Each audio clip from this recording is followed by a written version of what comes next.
another beautiful day to be in a boat in McCovey Cove as we prepare for Game 4 of the 2002 National League Championship Series. The St. Louis Cardinals and the San Francisco Giants, with the Giants up 2-1. A pitching matchup of Livan Hernandez and Andy Bennis. First pitch coming up.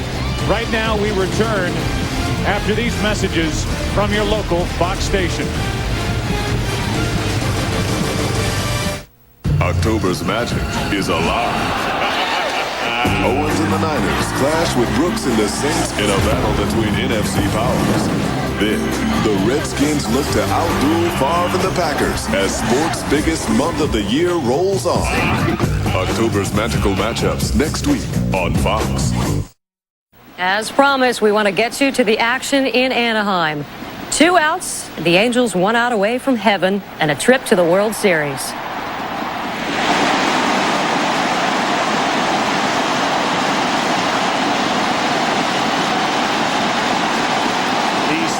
This city, this franchise has never been there before. As it goes to 2-2 on Prince. They will bring a terrific starting rotation. An electrifying bullpen with a great closer. And the Thunder Sticks. 3-2. Tim Salmon, the longest tenured Angel. Waited his entire career just to get to the playoffs. Now he's a strike away and out away from the World Series. Tom Prince going to make him wait.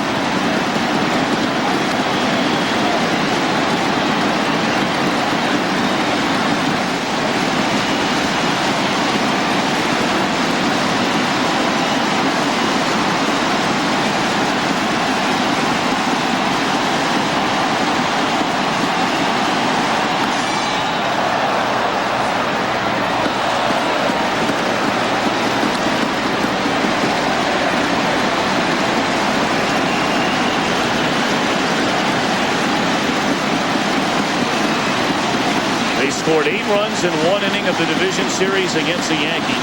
They scored 10 runs in 1 inning in the clinch game of the league championship series. Popped up. And the Anaheim Angels, for the first time in franchise history, are going to the World Series.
Over Minnesota, 4-1.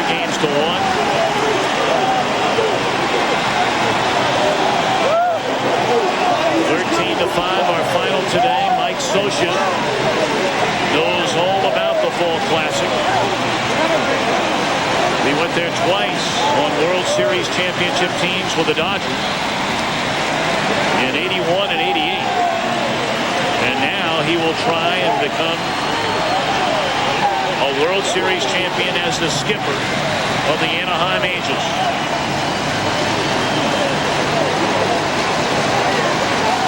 Francisco Rodriguez, 4-0 during the postseason. Pitched 5 games during the regular season. And that was good enough to put him on the postseason roster.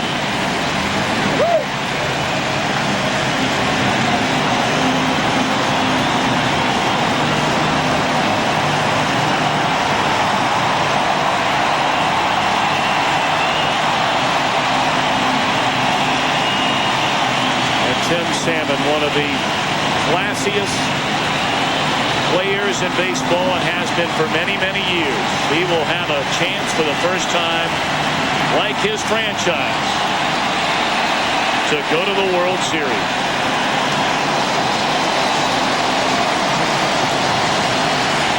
Let's send it downstairs to Chris Myers, standing by with Adam Kennedy. Tell me what I'm on. Chris Myers, we go to you. Can you hear me? Yeah, I got you a little bit. All right, congratulations on the 3-homer game, and you're going to the World Series for the first time, and so are the Angels. Oh, man, this is tremendous. It's going to take a little while here, and appreciate this. Been working so hard for the last couple of years to bring this together, and we finally got it done. This noise is deafening. Talk about the third home run, the key one in the game, obviously, and then after you were bunting a few minutes earlier. First pitch, he had me bunting, and then he let me swing away. He told me when he got in he had a little feeling, and he let me go with my swing today. And Santana hung a curveball, and I got it. Well, you had never had a 3-homer game. I mean, how do you describe this? What do you think about this yourself when you go home tonight? Oh, I don't care if I have another one. This is it right here. Biggest game of my life. I can't replace this for anything. We're just going to enjoy this for a while and then try to get back to work. And just like in the Yankees series, when the Twins came back, you had an answer. The Angels seemed to respond when they had to. Yeah, it's been like that all year, you know. And that's what it takes to get to this point. You know, keep playing the whole game. And we did tonight. Our bullpen, they've been carrying all year. They had a little struggle tonight, but our offense came through. All right, have fun in the World Series. Congratulations again, Adam Kennedy. Fantasyland may be nearby, but it's a reality. The Angels are going to the World Series. Let's go back upstairs. We welcome you up the coast to San Francisco, where Game 4 is upon us right here, right now. First pitch from Livan Hernandez, about to be delivered to Fernando Vina.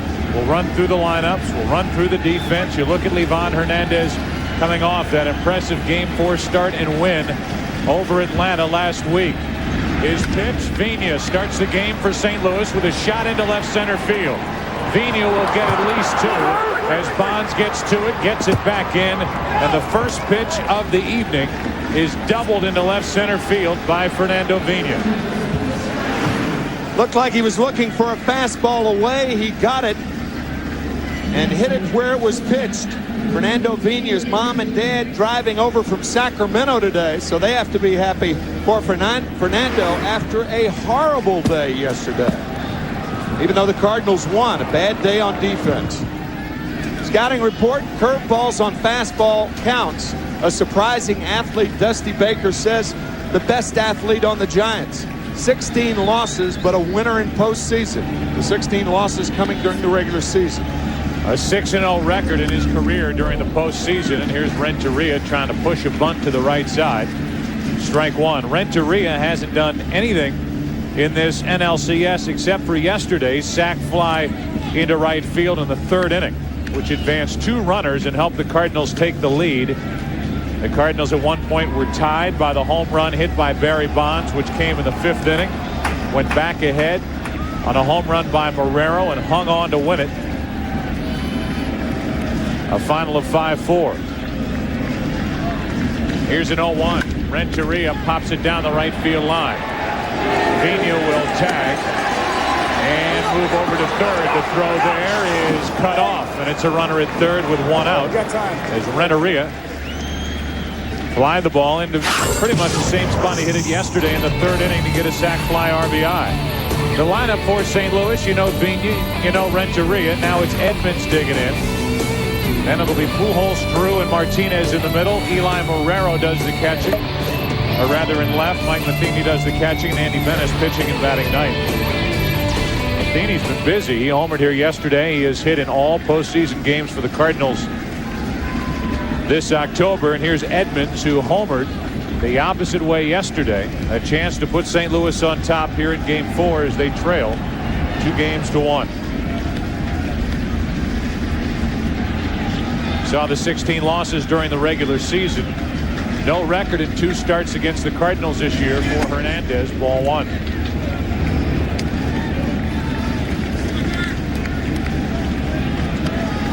Pujols next. Edmonds so far 4 out of 11 in this series. 1 home run, 2 RBIs. A chance for St. Louis to jump on top for Andy Benes.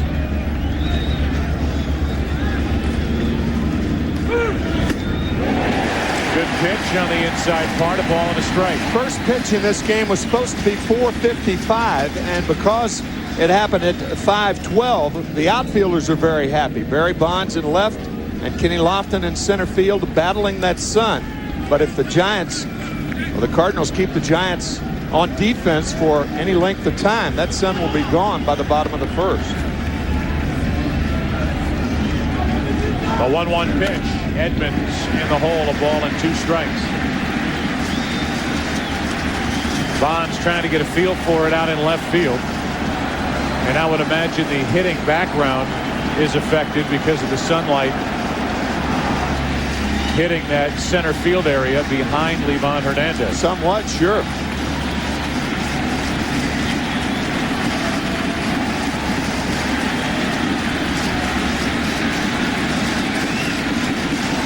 Pena, third one out, first inning.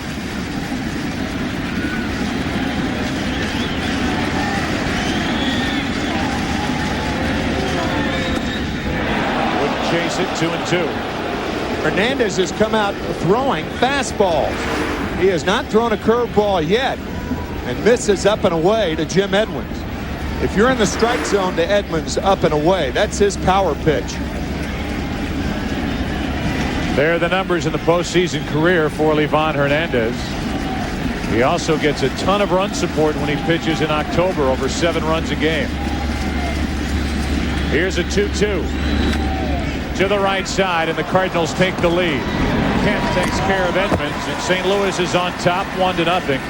A double, a fly ball, a ground ball, and the Cardinals are playing small ball to take a first inning lead. Well, that's kind of the pitch that Jim Edmonds got. A small ball, a changeup, a choked fastball, and Edmonds out in front, but dribbles it to the right side well enough to plate Pena. That's a team run right there. Pena with a double, moved to third on the fly ball to right field, and driven in on the ground ball.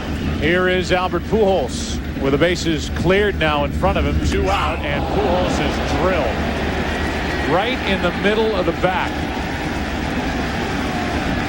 And that's going to get the Cardinals' attention, you can bet, whether it's intentional or not. In game 1, Kenny Lofton, a ball that was up and in to him. There was much ado about nothing in that game, but this is much ado about something, it appears.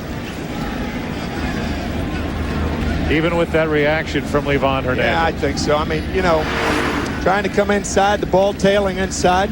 It looks, in my view, a lot worse than it perhaps is. Andy Benes looking on. I don't think there'll be retaliation for that. Here's J.D. Drew. Runner at first with 2 out. And that's ball 1. I think the best retaliation for the Giants is to win 2 more when Lofton was knocked down. The best retaliation for the Cardinals is to win 3 more.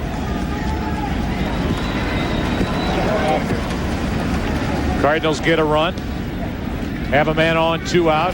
Check on Pujols over at first base. It's kind of been a Whitey ball kind of a run here in the first inning. Yeah. They introduced Roger Craig, who was the manager of the Giants back in '87 when these 2 teams met in the NLCS throughout the first pitch. And this has been a Whitey ball type first run with a double. So you get him on, get him over, get him in. Here's a 1-0 pitch to Drew. On the outside part, a ball and a strike. Whitey ball, in reference to Whitey Herzog. Hum baby ball was the Giants under Roger Craig. Roger with a great pitching career with the Dodgers, Cardinals, Cincinnati, then became the manager of the Giants back in the mid-'80s. Great battles with the Cardinals. Here's a 1-1. That's strike 2 on J.D. Drew.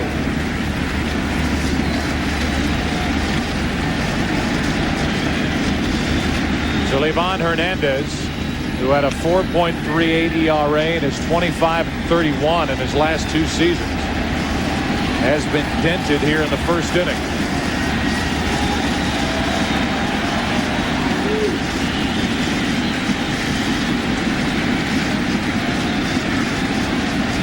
A 1-2 to Drew. Into center field, a base hit. Hit batsman. A single up the middle. It's 2 on with 2 out here in the first inning. Outside fastball right back through the originator. Right over the head of Hernandez. So now Tino Martinez, who is frustrated beyond belief. Tony La Russa had to sit him down after yesterday's game, trying to pump him up. He's gone 1 for 22 in the postseason. And he said, look, we don't win that game unless you're at first base because of the defensive plays he made in the game. Tino Martinez said, yeah, but if somebody else was playing first base, you might have scored 10 runs and not 5. Getting the start tonight will sit tomorrow night. La Russa told him, even if you have 3 hits in this game 4, you're not going to start in game 5. And the starter will be either Eduardo Perez or the wild card is Scott Rowland, getting his first start at third base, moving Pujols over to first. That is a possibility tomorrow night. The 0-1 to Martinez is popped down the left field line. A little flare. It's going to drop. It's a base hit. Another run scores, and it's 2-0 St. Louis. It wasn't pretty, but right now Tino Martinez will take that and more of that, and he's doubled the Cardinal lead here in the first. Off the end of the bat, Bonds respecting the power of Martinez in left field. He had to play him deeply. But Tony La Russa also saying that what Martinez needs is a couple of flare base hits. Well, this is a flare base hit as Pujols scores and the Cardinals double their lead. Good base running by Drew to go first to third. And now it's first and third with 2 out. Relay Marrero, who hit the game-winning home run in yesterday's game. To the left side for David Bell. That'll end the inning. But not before a leadoff double from Fernando Pena. Came around to score on the RBI groundout from Jim Edmonds. Cannon Kyle is back in the dugout for the Cardinals, and after a half inning, 2-0 St. Louis. Andy Bennis goes to work. 2-0 St. Louis after a half inning of game 4. The lineup for Dusty Baker, same group, little flip-flop at the bottom. Kenny Lofton, Rich Aurelia, Jeff Kent, the top 3. Then it's Bonds cleaning up. Santiago and JT Snow moves up. Sanders moves back, and Sanders is hitless in this LCS. With David Bell, who's been about as solid a player as we've seen during this series, and Livan Hernandez, that good athlete and good hitting pitcher, batting 9th. Here's Andy Bennis, and his story this season is remarkable. It really is. 4 months ago, carpooling for his children. And tonight, a scouting report on Andy Bennis. Expect a lot of base runners. Changes speeds on everything, even his breaking ball. And you remember the Beatles song, Here, There, and Everywhere? That's what you can expect from Bennis tonight. 87 miles an hour on the fastball, and strike 1 to Kenny Lofton. Aurelia and Kent will follow.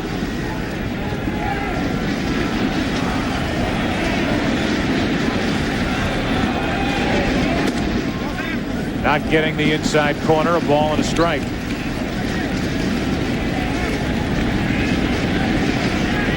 We'd like to welcome those of you watching in the Los Angeles and Minnesota markets as we have you join us here in the bottom of the first inning. A changeup is a strike to Kenny Lofton. The Cardinals got 2 runs in the top of the first.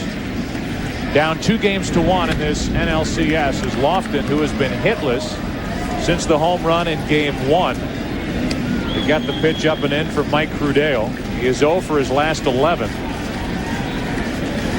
He has been shut down, and it's made a difference at the top of this lineup for Dusty Baker. Here's a 1-2 pitch. Bennis gets his first strikeout, and Matheny takes care of the rest of it. 1 away.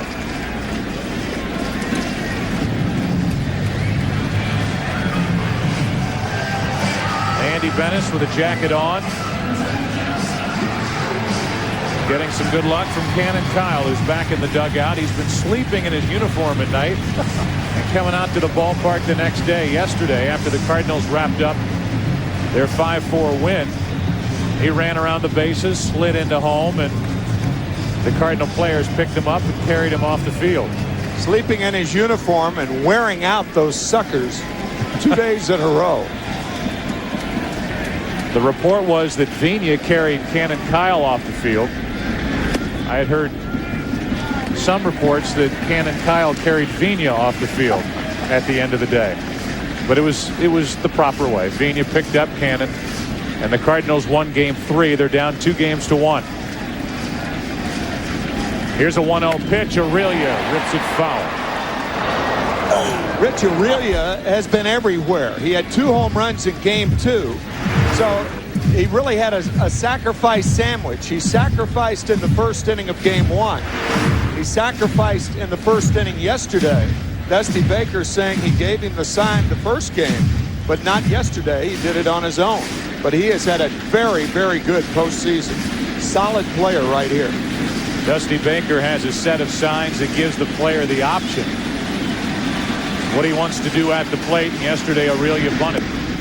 That's on the inside corner, and that's a very important pitch for Andy Bennis. Not only to get the called strike, but a big change in Bennis the second half of this season, when he put together a 1.86 ERA, is his willingness to throw over the inside part of the plate and even farther inside, something he didn't do the last few years. Here's a 1-2 to Aurelia. A little pop-up to the right side. J.D. Drew, Jim Edmonds. 2 up, 2 down in the Giants' half of the first inning. The top of the first pitch of the night was hit into the gap in left center field by Fernando Vina. Then after moving to third on a fly ball to deep right by Renteria, scored on that ground out. Pujols drilled in the back. Went to second on a base hit by Drew up the middle, and a flare by Tino Martinez produces only his second hit of the postseason and his first run batted in. A little better to start this one. And what the Cardinals have been doing in the postseason. Here's Jeff Kent, and there's ball 1 low. What you said about Andy Bennis is exactly right. And you notice that sequence on Rich Aurelia. The fastball, even though it missed inside, if you throw the fastball enough inside, you prevent a hitter from diving out over the outside part of the plate. 2 balls, no strikes with Barry Bonds on deck. Not only has Chuck Finley's arrival for the Cardinals given them a solid veteran left-hander in their rotation, but he has really advised Andy Bennis on the split-fingered pitch, telling him to not be afraid to work on the inside part of the plate. And I guess you would know better certainly than I would. It's one thing coming from a pitching coach, even though Dave Duncan's regarded as one of the best in baseball. It's another coming from a contemporary, and Finley has really had a profound influence on Andy Bennis. The 2-1 pitch. 2-2. Coming from a guy who's won 200 games and was the winner in yesterday's game.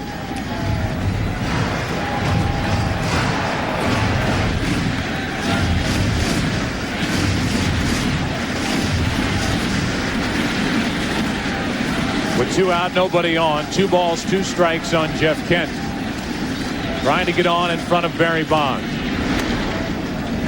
Bennis started to walk away, doesn't get the call, and it's a full count. I think everybody started to walk away. Bennis, Kent, Matheny, everybody but the home plate umpire. Jeff Kellogg.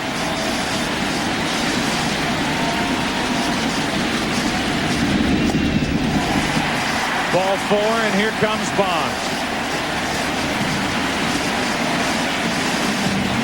Normally 2-out walks with nobody on, not a problem, except here. How about yesterday against Chuck Finley? 2 on, nobody out. 1 kayak later, it was a tie game, 4-4.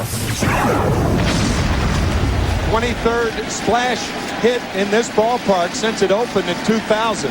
21 of them by Barry Bonds. Now Bonds upset with Jeff Kellogg as Bennis is awarded an outside pitch. You could see Barry saying that ball was outside. It was very, very close. Here's an 0-1. 0-2. Barry Bonds has got to be thinking, this plate is wider than 17 inches. First, the fastball on the outside corner. And we talked about it in the scouting report. Here, there, and everywhere. 1 ball, 2 strikes, and the home crowd gets on the home plate umpire saying, that's not a strike. Everything else has been with Barry Bonds at the plate. 1 ball, 2 strikes, tying run at the plate.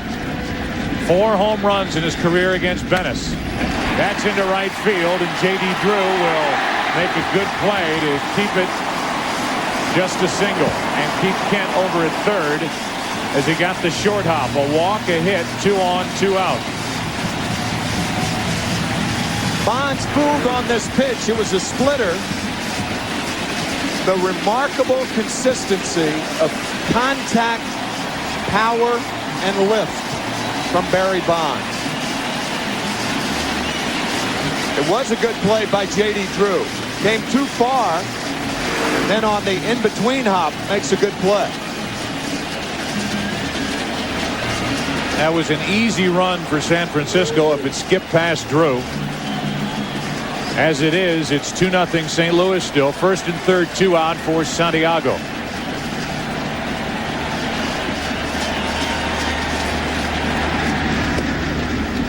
Ball 1.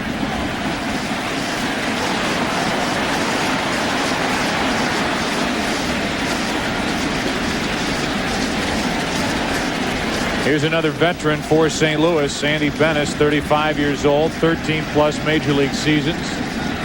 Easily his most important start in his career. A walk and a hit, and a block by Matheny, 2-0. As good a low pitch blocker as there is around.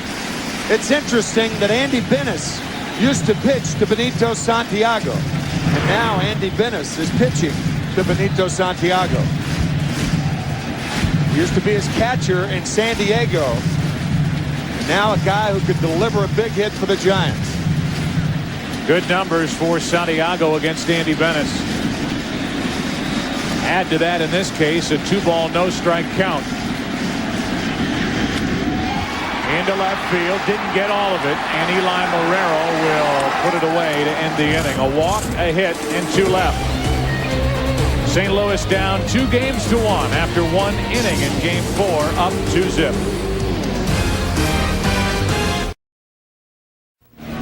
Livan Hernandez gave up 2 runs in the first inning.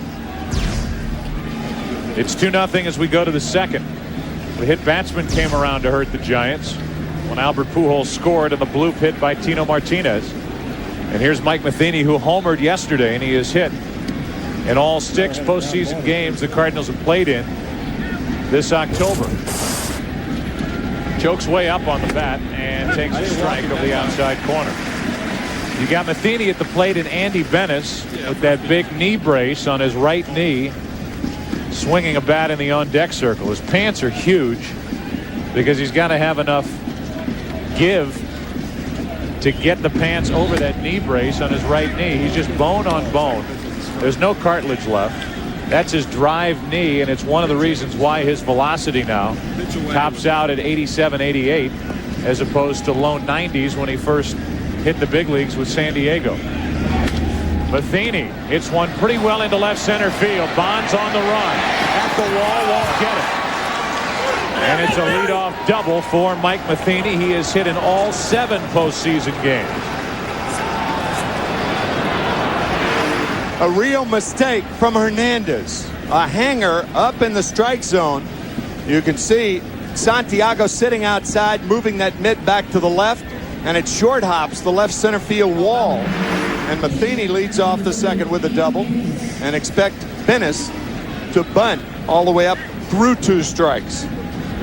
That whole Sunfield situation now is gone. Yep. You don't have to worry about it. And what was supposed to be originally possibly a 4:30 start was moved to 5 o'clock, starting after 5 o'clock here in San Francisco because the first game ran so long. It's really not a factor as Bennis gets the bunt down, and it's perfect. Livan Hernandez makes the play. The former third baseman in Cuba takes care of it. The sacrifice is good. 5-4, rather 1-4, as Kent took the throw, and it's a runner at third, one out. Too much to do, even though a slow runner is on at second base. Too much to do for Hernandez, because if he makes a play to third, it's got to be a tag play, not a force play. That would be an easier play for a left-handed thrower. Infield kind of pinched in, and keep in mind that Tony La Russa, perhaps more than any other major league manager, will squeeze. Fernando Vina doubled his first time up.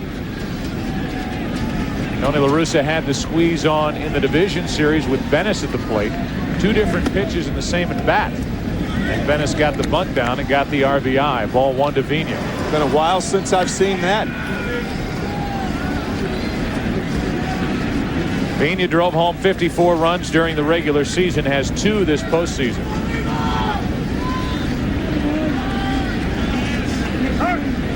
Time call to the plate. Middle infielders are halfway, and that gives them a shot.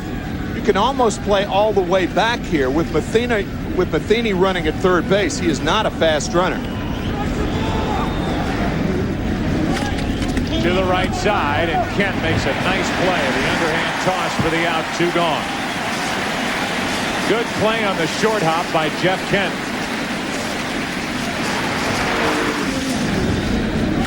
Matheny, as we said, not a fast runner, has to hold at third, and it was a good play by Kent. That is a difficult hop that rolled up his glove. And he checks Matheny and underhands to Snow. So now after a leadoff double and a good bunt by Andy Bennis, 2 outs, and Edgar Renteria will try to salvage the inning. Renteria fly to right his first time.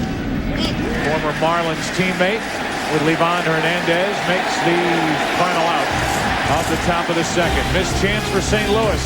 A leadoff double is wasted. Bottom of the second in San Francisco. 2-0 Cardinals.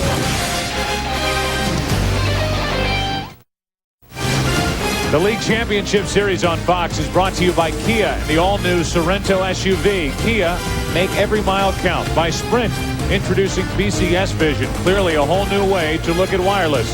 And by Monsters Inc., now on DVD and video. New shipments in stores today. Andy Bennis back to the hill. Bottom of the second, 2-0 St. Louis. Snow, Sanders, and Bell coming up for the Giants. Andy Bennis started out the season 0-2 for the Cardinals with an ERA of 10.8. Had a terrible start out in Arizona. Walked off the field and was on his way to retirement. He was embarrassed by the way he was pitching. He didn't feel healthy. His right knee was bothering him, and he was going to hang it up. The Cardinals put him on the 60-day disabled list. He went to AAA Memphis, came back to the Cardinals in July, and there are the numbers in the second half of the season. Second best ERA in Major League Baseball to Pedro Martinez from the All-Star break on. Here's Andy Bennis on that time when he was thinking about shutting it down. Your pride takes a major hit when you're going out there and getting beat around for an extended amount of time. And being away from it, I was able to be with my family and go to my kids' activities and just be a dad and a husband. And when I got back into it, fun was kind of reintroduced to the game. And he was reintroduced to his pride, going 5-2 in 14 starts, and that 1.86 ERA in the second half. Here's Reggie Sanders, who's 0 for 13 in this series. A big part of it was that Andy Bennis now makes his home in St. Louis, and he was embarrassed with the things that were said about him, embarrassed with the things that were said to his kids at school about the situation with him and retirement, no retirement. So So he sat out, started to go down that path, put the brakes on, and the Cardinals are fortunate that he at least kept himself in shape during that time, that he wasn't pitching. The Cardinals, who had to put 6 starters on the disabled list, 6 starting pitchers, got down to the bottom of the barrel. The bottom of the barrel back then is now Tony La Russa's hottest starter, as Sanders chops it foul outside third. It's 2-2.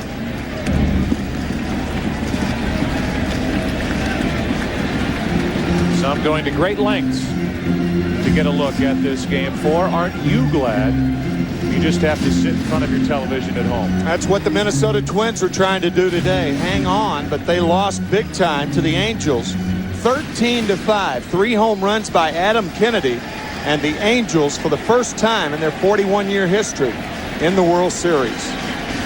Here's a 2-2 pitch from Bennis. Sanders took ball 3. Adam Kennedy, who was traded to the Angels from the Cardinals for Jim Edmonds. Kennedy went over there with Kent Bottenfield. 4 for 4 with 3 home runs.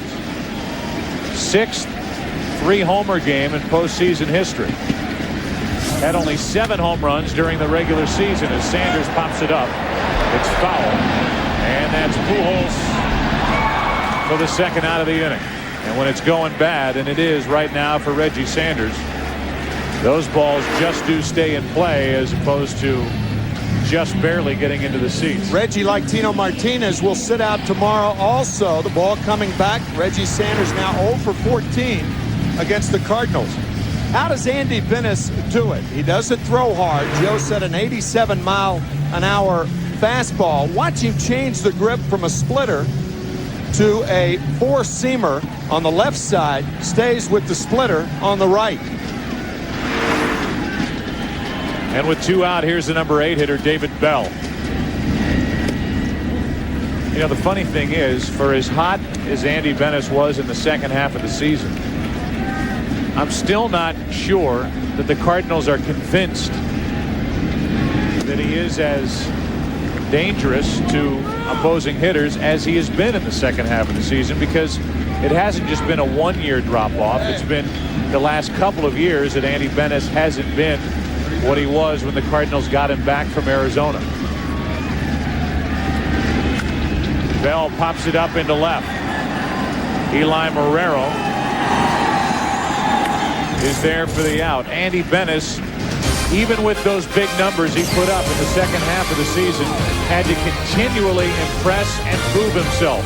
Trying to do it again here tonight. 2-0 after 2.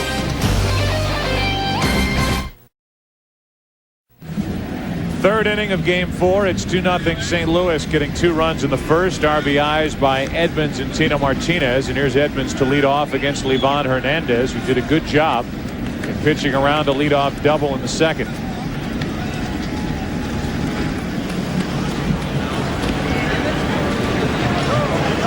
Some of the residents of McCovey Cove out beyond the right field wall here at Pac-Bell Park. You can go down to the players. Even the Giants. I'm not so sure, Tim, that the Giants players know how pretty this ballpark is, because they never get off the floor of this place. The higher you go, the prettier the view of the bay. I mean, there is no place in baseball like this stadium. It really isn't. The yacht basin in left field. McCovey Cove Park going up adjacent to Pacific Bell Park. You can see the yacht basin back in that area. That's the Oakland Bay Bridge. And the Golden Gate about 10 miles behind us. The 1-1 to Edmonds. Hernandez doesn't get the inside corner, and the count 2 balls and a strike. And you have not experienced baseball at its finest until you get the unmistakable aroma of garlic fries. Gotta love them. Settling over you as you watch a game here in San Francisco. Edmonds rips a base hit into right field. Sanders to his left to cut it off and hold Edmonds to a leadoff single. Today's game fact is brought to you by Subway. The Cardinals are the 16th team in history to lose the first 2 games of a postseason series at home. None of the previous 15 have come back to win the series. That is in an LCS history 7-game series. We talked about it yesterday afternoon. There are 3 World Series teams that did that. The 1985 Kansas City Royals, the New York Mets in '86, and the New York Yankees in '96. Albert Pujols was drilled his first time. A hit and run and a line drive into right field is a base hit. But Edmonds will hold at second, 2 on, nobody out. Edmonds has got to keep running. He's got to be on third base on this ball. He either went for the decoy of Jeff Kent, the second baseman, or he thought the ball was going to be caught. If you think the ball is going to be caught, you're going to be doubled off anyway. That's why you try to pick up the ball. He picks it up a bit too late, relying on Kent. Even with nobody out, to me, he's got to be on third base. So now it's 2 on with nobody out, and J.D. Drew standing at the plate. A hit by Drew in the first inning set up Martinez for what was an anything but pretty, but for Tino Martinez, much needed bloop single down the left field line to make it 2-0. Livan Hernandez has been missing and missing up, and the Cardinals have been jumping all over these high deliveries from Livan Hernandez. Up the middle, might be just Kent flips out. Double play, runner at third, 2 out. If Edmonds is on third base, he scores on the double play. Cardinals would get another run. Now they have to earn it. And that's the difference between up and down, Joe. When you're down, you get the double play ground ball. When you're up, you get men on base. Sounds simplistic, but he got the ground ball at somebody at the right time. The Giants did on the twin killings this season, turned 166. 9 in the postseason, and that was a big one. Runner at third, 2 out. Tino Martinez now.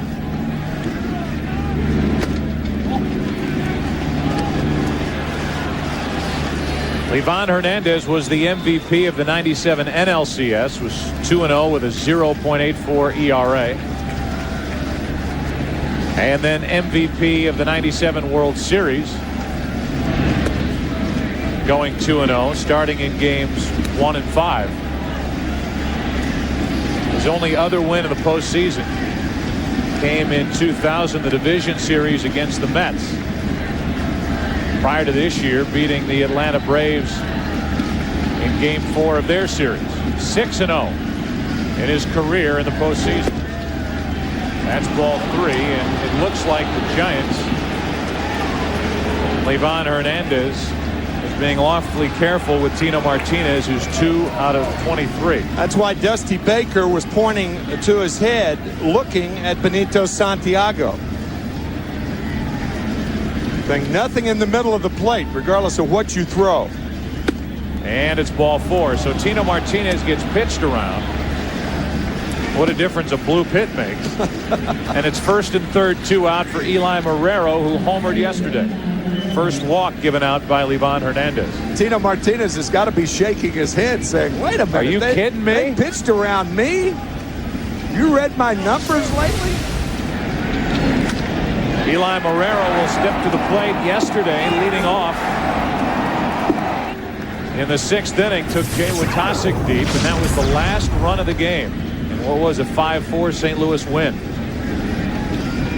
That's an open stance for Marrero. Santiago talking it over with Livan Hernandez in case Martinez should run. Where he's going to throw, I think you throw straight through. It's more of a contemporary stance. There are more players with that open stance now. Many, many more than there were 20 years ago. Guys say they can see the ball better. I can't imagine many guys in your day with an open stance stepping into the ball with Don Drysdale bringing it to him. Kind of freezes you, but this is the shot off Jay Witasic yesterday at open stance. Proved to be a winner. Runners at the corners for St. Louis, up 2-0, 2 out. That's the pitch you have a tough time getting to because you've got so much to do with the lower part of your body. Open stance, steps in, pitch away, and Hernandez gets the first strike. 1 ball, 1 strike. Back-to-back hits by Edmonds and Pujols, but a double play off the bat of Drew. A walk to Tino Martinez. And Eli Marrero's looking for a 2-out hit. The Giants have specialized in 2-out RBIs. 10 of the 17 runs they've scored in this series have come with 2 outs.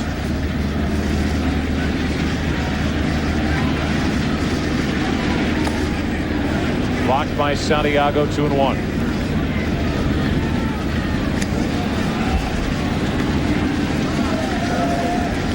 Sometimes a pitcher dropping down can be a signal to a hitter where the pitch is going to be. You never drop down and pitch a hitter inside. When you drop down, you always try to go away. That pitch low out of the strike zone. Here's a 2-1. Into center field. Lofton in and now back. And the Cardinals have stranded 5. Back-to-back hits to start the inning. But Livan Hernandez gets out of trouble and ends the inning with this. Bottom of the third. Hernandez, Lofton, Aurelia coming up 2-0 St. Louis. 1,000 feet above us. Aerial coverage of tonight's game in the surrounding Bay Area being provided by the Saturn Light Chip. Saturn and its retailers. Hope you're enjoying this NLCS. We are. It's been a good one. Giants won the first 2 in St. Louis. Cardinals won yesterday, game 3, lead 2-0 in game 4. And Livan Hernandez showed bunt, took a strike. Hernandez knows how to swing the bat during the regular season at .234. Drove home 6 runs. He knows how to swing a golf club, too. On the front 9 at the San Francisco Country Club last week, he had a 34, 2 under. Really? Not too shabby. 46 on the back. Back toward us. And it's a 1 ball, 2 strike count. Just a statement on his athletic ability. He's a very, very good hitter. Handles the bat well. Feels his position well. Defecting from Cuba in September of 1995. 2-2. Funny, at the press conference yesterday, they said, Livan, are you nervous? He said, nervous? I grew up in Cuba. Kidding? And they asked him about his half-brother, Orlando Hernandez of the Yankees. Said, are you going to see Orlando? He said, Florida. Got a great sense of humor. Very, very sharp. Well, our crew sat down with Livan Hernandez and got him to give us some sound bites on his history, what it was like back in '97. He strikes out over the outside corner, and here's what he had to say about that World Championship year. When I go to the World Series, I don't know. I don't know it's like that. I don't know how many people go there because I never see a World Series before. Because in Cuba, you don't got a chance to put it on TV and watch it. And when I go outside, my first time in the stadium, I see 70,000 people. And I said, I'm so nervous, but I'm nervous, and it made me a little more aggressive because I know when I'm doing something and the people don't like it. Say this for Livan Hernandez, and we thank him for taking the time to do that. First pitch, a ball to Lofton, and now a strike. It's 1-1. I give a guy a lot of credit to sit down and talk, in this case in English. Livan Hernandez from Cuba, giving us his time, and then to do it in English, I think says a lot about the guy. That's a very good point. Yep. A lot of guys are self-conscious about it. Sure. And why not? I mean, that would be a natural reaction if Lofton fouls it out of play. And he could easily decline. There are guys who speak English that don't want to bother and sit down and talk into a camera and give us a little better understanding of what they're all about. So we appreciate that he did it, and good to hear from him. And I saw the smile on your face when you heard his thoughts about stepping out on the field for the first time in 1997. His back-to-back strikeouts begin the third inning for Andy Bennis, and Lofton has struck out twice. I believe this is a splitter. But again, Andy Bennis, a potpourri of pitches. two-seamer, four-seamer, splitter, changeup, curveball. Takes something off his curveball, off the slider. Aurelia now fly to center, 4 out of 10 in the series. 2 home runs in game 2, which gave Jason Schmidt the room he needed to do his thing. 7 2/3, 1 run on 4 hits. That was it. Tough play for Pujols. Makes it easily. And the Giants go in order for the second time tonight. That's 7 straight. Retired by Bennis. How about some garlic fries? I would not be let back in the house for a week. 2-0 after 3. The League Championship Series on Fox is brought to you by Bud Light, for the great taste that won't fill you up and never lets you down. Make it a Bud Light. These new ballparks, the fans are right on top of you. Specialty foods. It's a different type trip to the old ball yard. Here's Rich Aurelia, the Giants shortstop, on his impression of fans here at Pac Bell. If I had time to think about it, I'd probably say close. I don't know. I guess garlic fries or something like that. It's a bad combination. Close and garlic fries. But I mean, it is just overwhelming when you sit here and the wind's blowing in. Garlic, one of the great foods. Very good for you, Joe. 1 ball, no strikes. I've read that. Keeps away a lot of things. People and vampires. Vampires. The George Kennedy that was hawking those pills. You get your daily dose of garlic without the smell. Yeah, it was. But that's not the deal with these fries. No. I mean, you get your cholesterol goes up and you get bad breath. There's a combination for you. Matheny with a 1 ball, 1 strike pitch coming his way. Right down the chute. 1-2. Oh, no. Get those out of here. No, thank you. No. Don't want them. Been offered garlic fries and we've turned them down. Matheny doubled his first time up. The Cardinals have missed scoring chances the last 2 innings. Lead at 2-0. That's foul. Steve Horn here to my left wasn't shy. No, he wasn't. He fired down a few, and now I have to sit next to him. He's right here. He's off camera. It's not in his contract to be shown to where there he is. There's Steve Horn, ladies and gentlemen. So now I've got this pile of garlic in front of me, and we're going to move it off to the back. Okay, Joe McGrain behind us, serving as our reporter. Joe working diligently with Dwayne Stats down in Tampa Bay. He's here with us. Flew from Tampa, and there was no post-game action yesterday because the Anaheim game was starting up. And it was the Anaheim game. And how about John Lackey, huh? Wow. 7 innings of dominant shutout baseball. And Adam Kennedy today with 3 home runs as the Angels clinched it. Man. So you go in thinking about Percival, and you should. Tim Salmon. Even Eckstein, who's a neat story, and what he does for that team. But it's guys like Kennedy and Lackey and Rodriguez out of the bullpen. F-Rod. They've even got a name for him now. There's A-Rod and F-Rod. Giants have Fee-Rod. Felix Rodriguez. Yep. Matheny checks on Aurelia. And that takes a bad hop. Matheny's on base again. That'll give Bennis another chance to bunt. The last bad hop that Rich Aurelia had was in Game 5, 5th inning against the Atlanta Braves.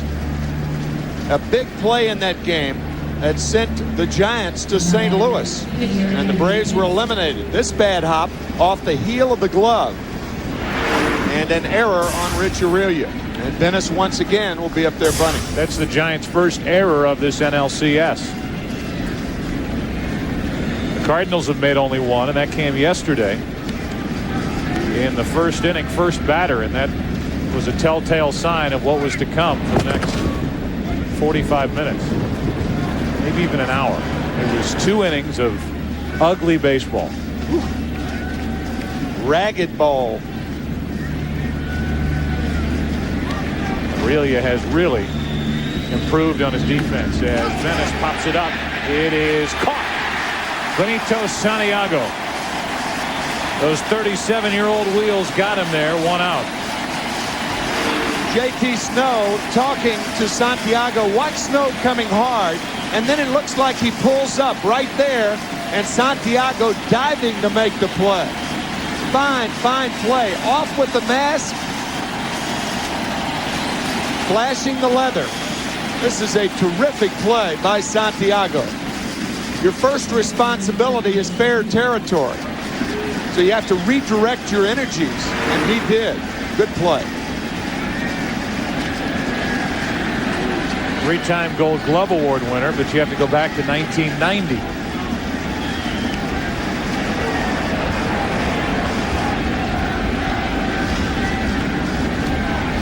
Gold Glove Award winner behind the plate from 2 seasons ago. Mike Matheny is at first with 1 out. And here's a Gold Glove Award winning second baseman, Vina. And a Gold Glove Award winning first baseman applies a late tag. They're all over the place.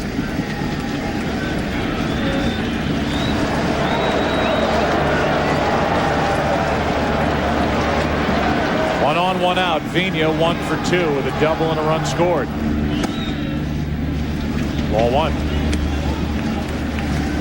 Game plans are for football coaches, but if Tony La Russa, the manager of the Cardinals, has a game plan, I think it's going to be aggressive on the bases today. He's already run with Albert Pujols as cleanup hitter, so if you put the hit and run on there, it would make sense to put it on with Vina too.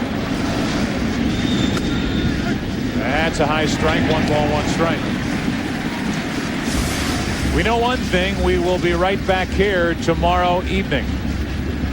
5 o'clock Pacific time, 8 Eastern, Game 5, the Cardinals and Giants, and a rematch of Game 1, Matt Morris and Kirk Reeder. A game that the Giants won 9-6. Morris didn't last 5 innings.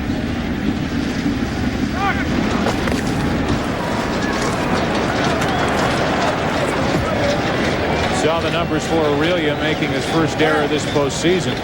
He also ended the season with 47 games without an error and made only 11 all year.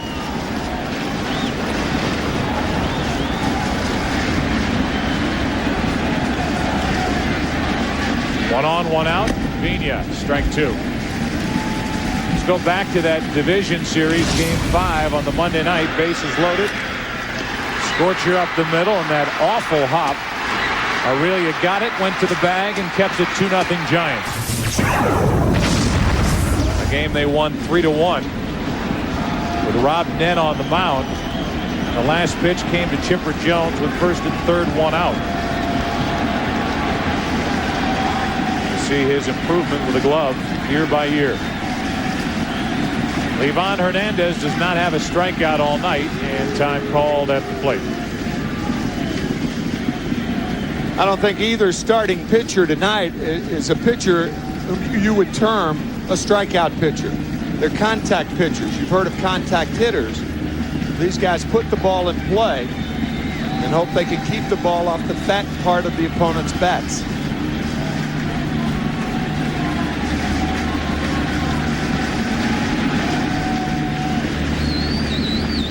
Starters really not the stories thus far, other than Jason Schmidt, who overpowered the Cardinals in Game 2. The starting pitching has not been good for either side, but the bullpens have been terrific.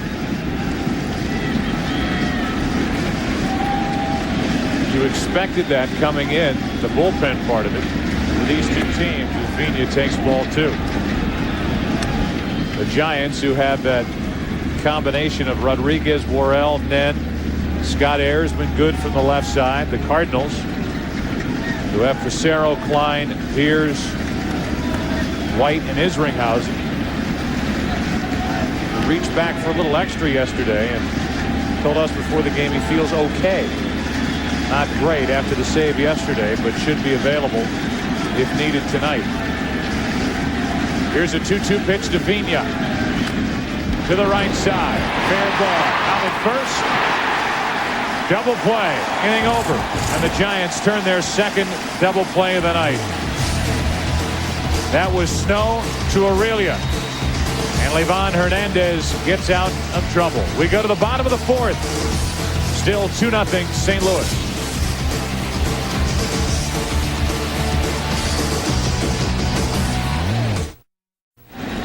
You've got Dusty Baker and his 3-year-old son Darren Baker on the left.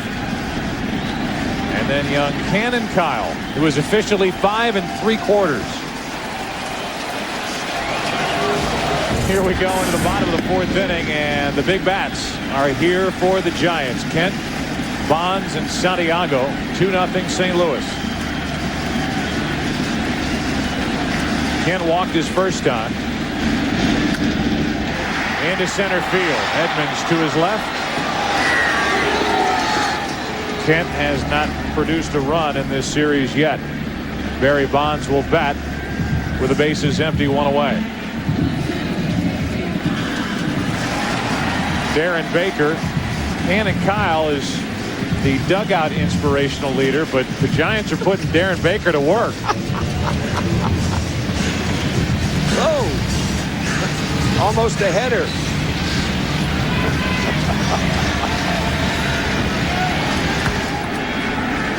Here's Barry Bonds with 1 out. He's had his son Nikolai in the dugout.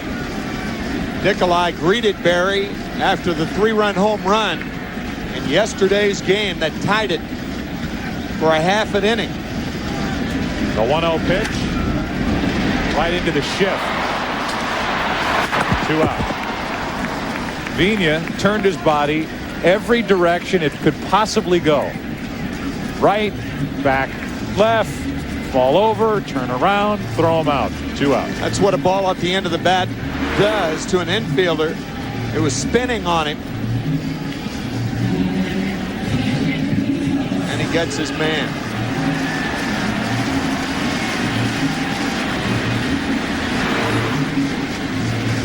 You can see really that Vina made the effort to fall back because he was losing his footing anyway, and to stop the momentum from falling over, he just went down, popped himself up, and knuckleball. Explains it was a knuckleball to Tino Martinez. What happens on that ball, you think it's hit harder than it is, and it knuckles on you, and that's what landed him on the seat of his pants. Won the Gold Glove last year. 2 out, nobody on. 1 ball, 1 strike on Benito Santiago. Andy Bennis has never had the reputation of being a big game pitcher. Yet when you go back 2 seasons ago when the Cardinals were in the LCS against the Mets, the only game they won was Game 3 in New York, down 2-0. Andy Bennis got the victory, going 8 innings, allowing 2 runs on 6 hits. Here's a guy who's been a veteran, been on 2 postseason teams when he's been eligible but left off the postseason roster. And considering where he started this season and his comeback, pitching well again in Game 4 of the LCS as he falls behind Santiago 3-1.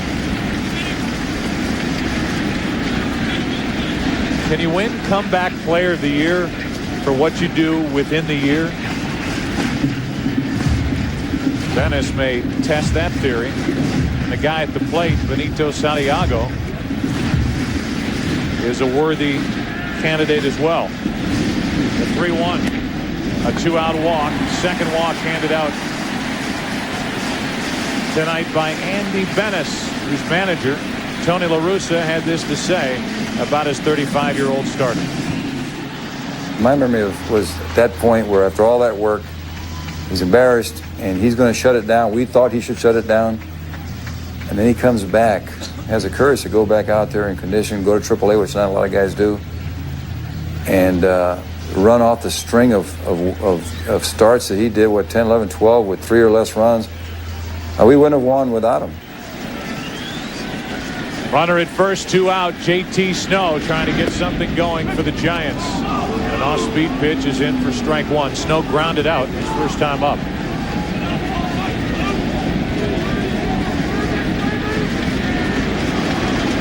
Cardinals went speeding down the stretch and won the division by 13 games over Houston. 1-1. Meanwhile, the Giants had a tremendous month of September. Finished only 2.5 games out behind Arizona and won the wild card by 3.5 games over LA. A 1-1. Strike 2.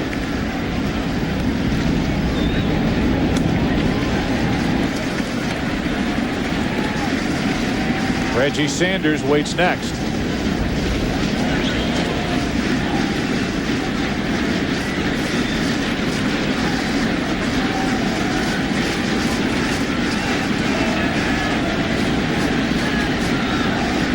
1-2 pitch. Venice again for the second time tonight. Thought the inning was over and started to walk away. Yeah, this ball's outside. 2-2. JT Snow has one home run this postseason. Trying to launch in the count 2-2. JT very happy to get a big compliment from Bobby Knight on Thursday night. Bobby saying JT would be a coach's dream. So that Bobby telling JT he's always respected him about the way he goes about his business.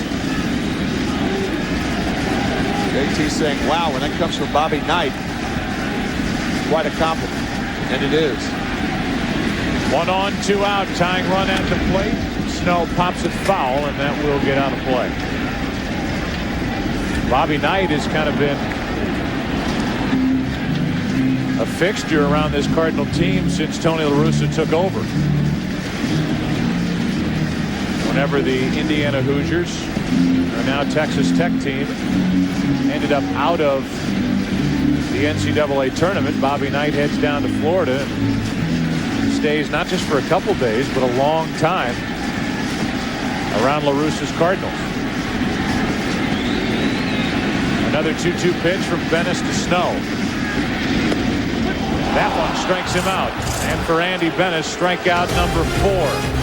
A walk, a man left. The Giants have left 3. We go to the 5th. 2-0 Cardinals. Back after this from your local Fox station.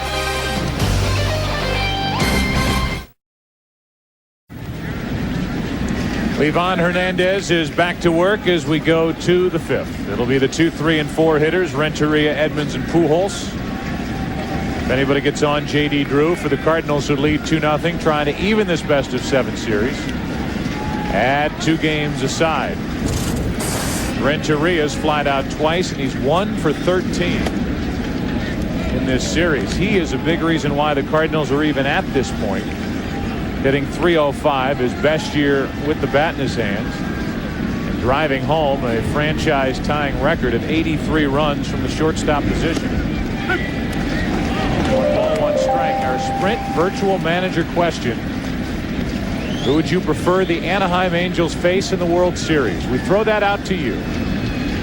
Use PCS Vision from Sprint or log on to foxsports.com.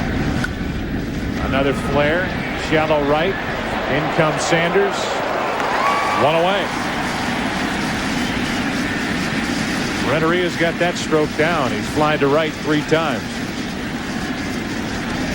These two teams have done a very good job keeping the home crowds out of these games. The Giants did it to the Cardinals in games 1 and 2, winning both games. And the Cardinals came back to win yesterday 5-4, and they're ahead here. 42,676. Write it down, Tim. 42,676. I just did. Here's Jim Edmonds with 1 out, nobody on. Edmonds is singled and driven in a run with a ground out. And he takes a strike.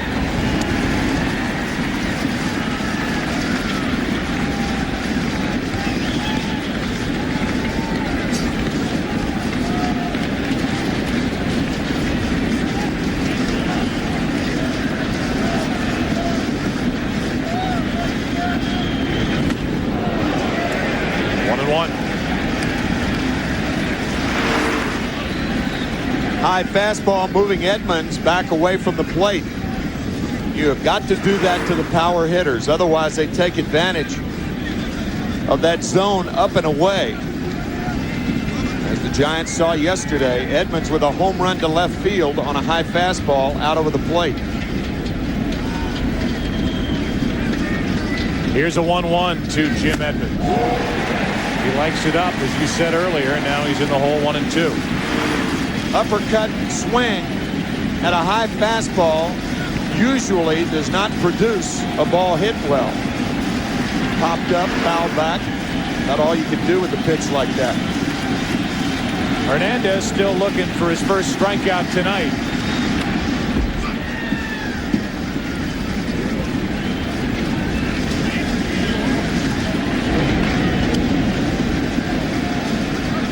Look out in the right center field here in this gorgeous ballpark. The flags are blowing out, but don't believe it. But you can see the wind out there. Yeah, watch the wind. The very strange terms in our game. Stephen Wright can do 45 minutes on that sentence alone. 2 balls, 2 strikes. Ball carries to left field, left center here, but to right field, ball blows in, or the wind blows in. Blows the balls in. Yes. Yeah. Finally got it. Nailed it. Surrounded it, and then bingo. Thanks, Joe. Here's a 2-2 pitch. That's out of play. 114 home runs hit at this ballpark this year, the lowest, the fewest in Major League Baseball. And we talked about it briefly yesterday. That's why the accomplishments of Barry Bonds since this park is open. 46 home runs this year, 73 an all-time record last year. Just remarkable. You consider how difficult it is to hit balls out of this ballpark. And you go into his power alley. If he doesn't hit it right down the line, I mean, it's only 309 right down the line, but then it really juts out. And the power alley can go from 365 out to 421. Sure. With the wind and the currents here knocking the ball down.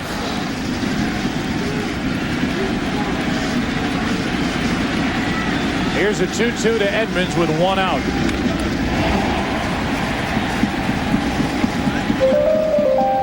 Sprint virtual manager question and answer. More in St. Louis have logged on than those in Northern California. 57-43.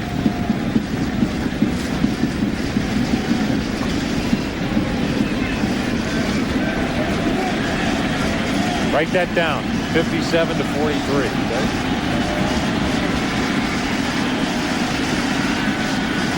Little battle here between Edmonds and Livan Hernandez.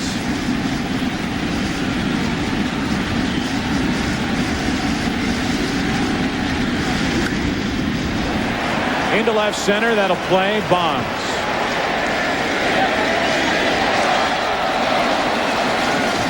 Wasn't easy. Wasn't routine. 2 out. But it was the wind. Barry Bonds camping under it, backpedaling to make the play. That was Candlestick Park-esque.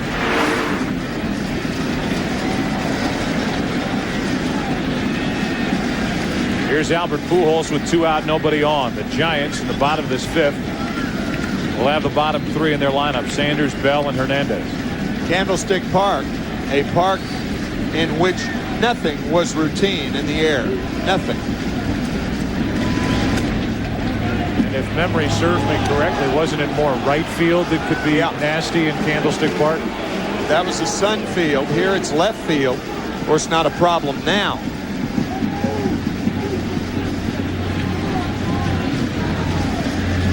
On 1-0.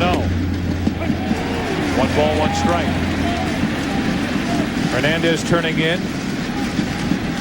A solid start, if not spectacular. He has allowed the Cardinals 6 hits. Bennis has allowed the Giants only 1. There's also been a walk handed out, but the Giants have turned 2 double plays tonight. Pujols into right center field, lofted on the run. There. Inning over. 3 fly ball outs. 1 to right. 1 to left. 1 to center. Halfway through game 4, the Cardinals still leading it 2-0. The League Championship Series on Fox is brought to you by Chevy Trucks, the most dependable, longest-lasting trucks on the road. By Gillette Mach 3 Turbo, for the closest shave with less irritation, even against the grain. And by Radio Shack, official sponsor of Major League Baseball. Look at that, Tim, huh? Beautiful. You could write music looking at that. Lovely, lovely. Write something and I'll submit it to Tony Bennett before the week is out. Oh, just picturesque. Everywhere you look in this city. Just off the top of my head, how about to be where little cable cars climb halfway to the stars? Just like that. Line drive, base hits. And just like that, Reggie Sanders has his first hit of the LCS. Pitch was up and Sanders hopped on it. We talked about Tino Martinez sitting out tomorrow. Reggie Sanders will sit out tomorrow. And Tom Goodwin will play. Reggie gets a fastball middle of the plate to lead it off here in the 5th inning for the Giants. And now one of the Giants' most consistent players in the postseason, David Bell. 500 in this series coming into this game. Is at the plate. Time called as Sanders talks to Joe LaFay, his first base coach. Tying run at the plate, bottom of the 5th. 2-0 St. Louis in game 4.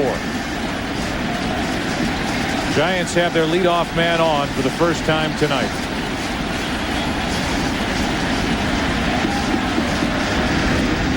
Ball 1. The woes that Reggie Sanders and Tino Martinez have had during the game. Sometimes you have to laugh to keep from crying. What a great shot. No doubt what the topic of conversation was there. Yeah.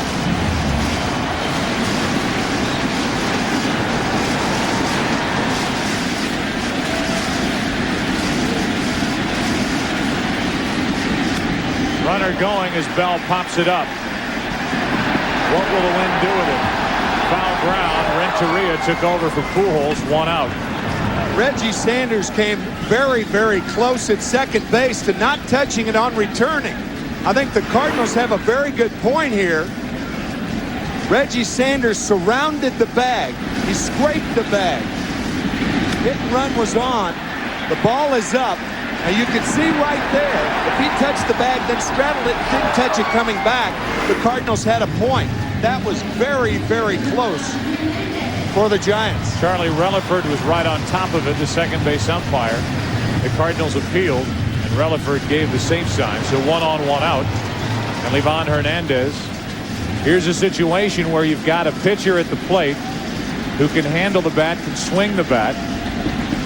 We'll see if the Giants want to play it straight and have him bunt or try something else. Ball 1. One more look at Reggie Sanders. Foul ball. He surrounds the bag. I don't think he ever touched it. Does having the right foot over the bag constitute going by the bag, and do you have to touch it coming back? I'm asking a rhetorical question. If you're by the bag, you have to touch it coming back, but did the right foot going by the bag constitute having to touch it coming back? Because he does go by the second base bag. I think the Cardinals had a good argument right there. When you pass the bag, you've got to touch it coming back. Charlie Relaford looking right at the play. And the call goes to the Giants. It's close, wasn't it? 1 on, 1 out, 1 ball, 1 strike. To answer your rhetorical question, I would say no. No, because his left foot was on the other side of the bag. But the right foot went past the bag. An interesting question. With Relaford, You have to defer Yeah, in this case, staring at it the entire way. Yeah, I mean, he was right on the play. So, and no further argument from the Cardinals.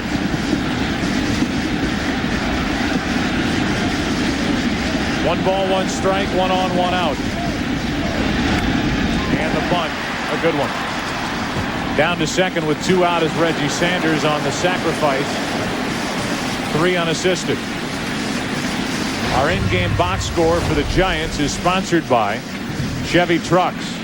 Top of the order, and Lofton will stand in here 0 for 2 in this game. And only 2 out of 15 in this series now. Hits belong to Bonds and Sanders. No extra base hits for the Giants, who trail 2-0 as we play here in the bottom of the 5th with Game 4.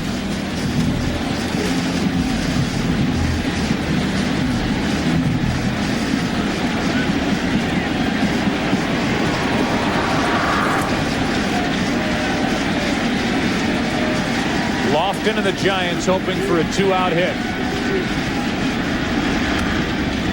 Boy, a big swing by Lofton. It looks like he's trying to pound the ball out of the park. Strike 1. And that's where the Cardinals are pitching him, and why they're pitching him there, up and away.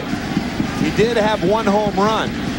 Wally Moses, the great pitching coach under Connie Mack, player for Connie Mack, used to talk about that all the time. Lofton right at Martinez. Bad break for the Giants. Tino Martinez to the base, and the inning is over. And Kenny Lofton has been shut down since that home run in Game 1. Tonight, shutting him down, Andy Benes, working well. We go to the 6th inning of Game 4, and the Cardinals still lead 2-0.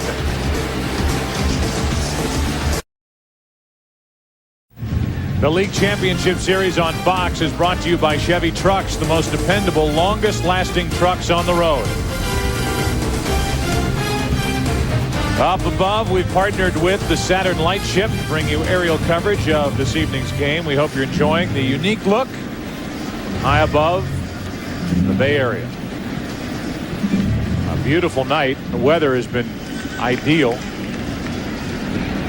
And as the wind picks up here, we move into the 6th inning with the Cardinals batting up 2-0. Drew, Tino Martinez, and Eli Marrero against Livan Hernandez, who gave up 2 in the first. Has given up hits, pitched around an error, but shut down the Cardinals since then. Strike 1 from Hernandez. Well, you pose the question. We watched Charlie Relaford, the second base umpire, talk with Randy Marsh and others during the break about that situation out at second base. We're looking it up right now. Yeah, we're checking the rule, and what seems to be the consensus of opinion for us, if you don't engage the bag initially and you step over it, you don't have to step on it coming back. So Reggie Sanders did not touch it going forward. So when he comes back, he doesn't have to touch it. No balls, 2 strikes on Drew. 1 for 2 tonight. High and tight. Ball 1. That replay begs the question, why not just go to the bag, touch the bag, and then return back to first base instead of going out of your way to miss it? Well, because he didn't pick up the ball initially. By the time he picked up the ball, then the base was right below him. Drew reaches out and hits 1-on-1 hop to JT Snow. 1 away. JD Drew 1 out of 3 tonight.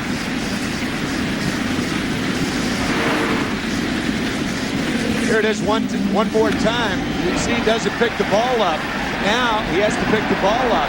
He doesn't realize how close he is to second base. Moot point, because Charlie Relaford was right there on top of it. And the Giants didn't get the key hit anyway.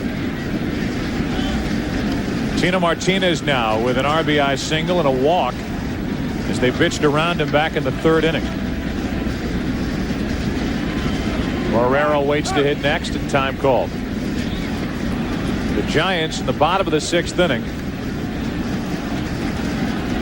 Going to be a good chance for the Giants with Aurelia, Kent, and Bonds coming up.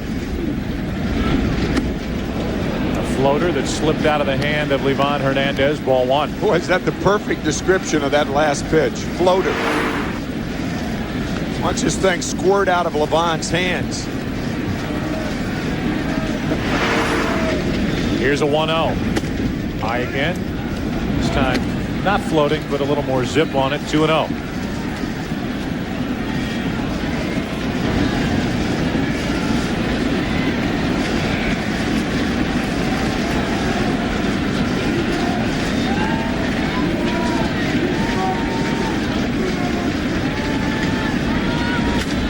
Driven into right field, down the line, foul ball.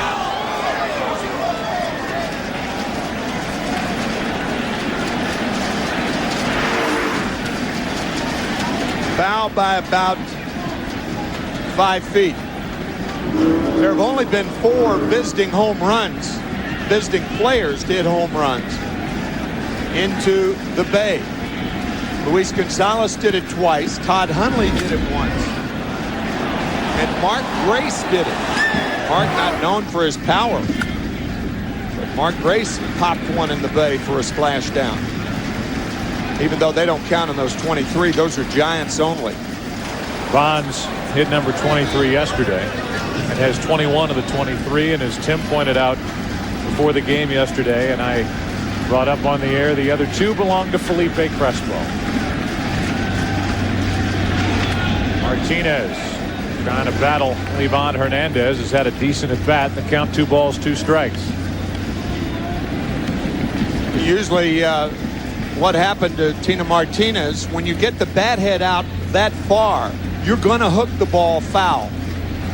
There are very few hitters that I have ever seen who can hit a ball in off the plate with the fat part of the bat and keep it fair, and Bonds is one of them. 3 balls, 2 strikes. Even talking to Dusty Baker tonight, our first question was that, how can Barry Bonds keep that inside pitch fair? And he said, well, Henry Aaron could. And he's right. Henry Aaron could. Baker telling us it was like really a half swing.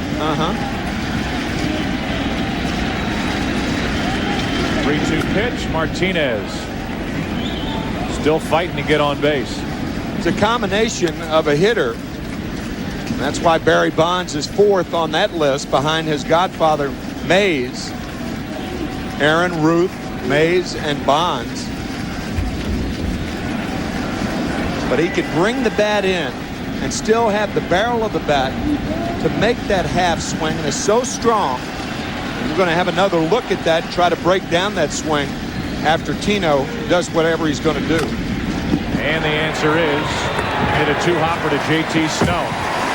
2 out. Watch where this pitch was. The score was 4-1. The Giants had 2 on. Ball in off the plate.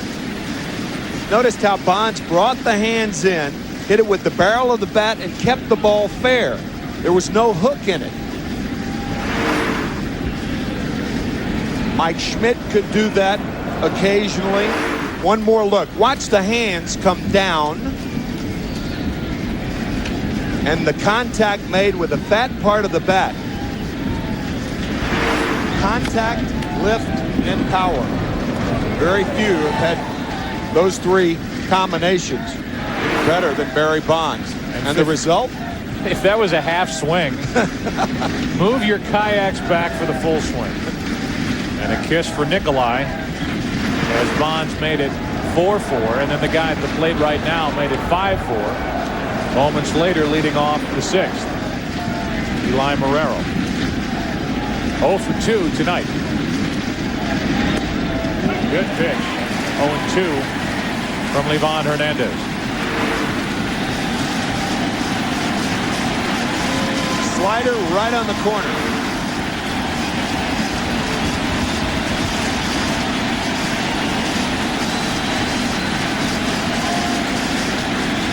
A subdued crowd most of the night. Ball 1 to Marrero. Whoever developed these little balloons that you blow up and bang together to make noise? Thunder sticks. It's onto something. Yeah, right. different color down in Anaheim. Red. The 1-2 pitch to the left side in the hole. Aurelia. Marrero can run. Base hit. Great effort by Rich Aurelia, but no chance to throw out Marrero. The catch, the slide, and the one hopper to Snow. When a right-handed batter hits a ball that's away from him, he's going toward first anyway, and it makes it doubly tough to get a guy who can run like Marrero.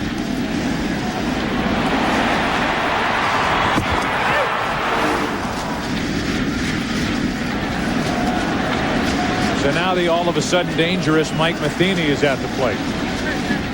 244 during the regular season. But 4 out of 13 in this LCS with a home run. He doubled in his first at bat. Leash on an error back in the 4th.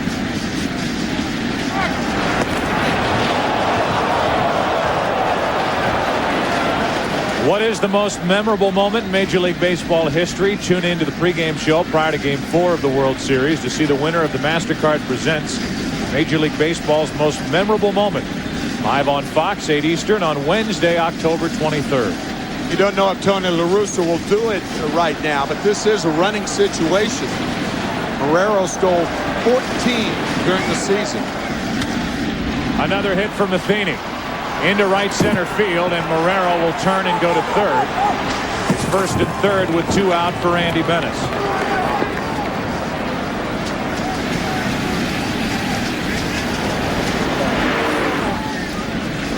Mike Matheny, what a story he has been offensively. A terrific defensive catcher whose bat has come alive for the Cardinals in the postseason.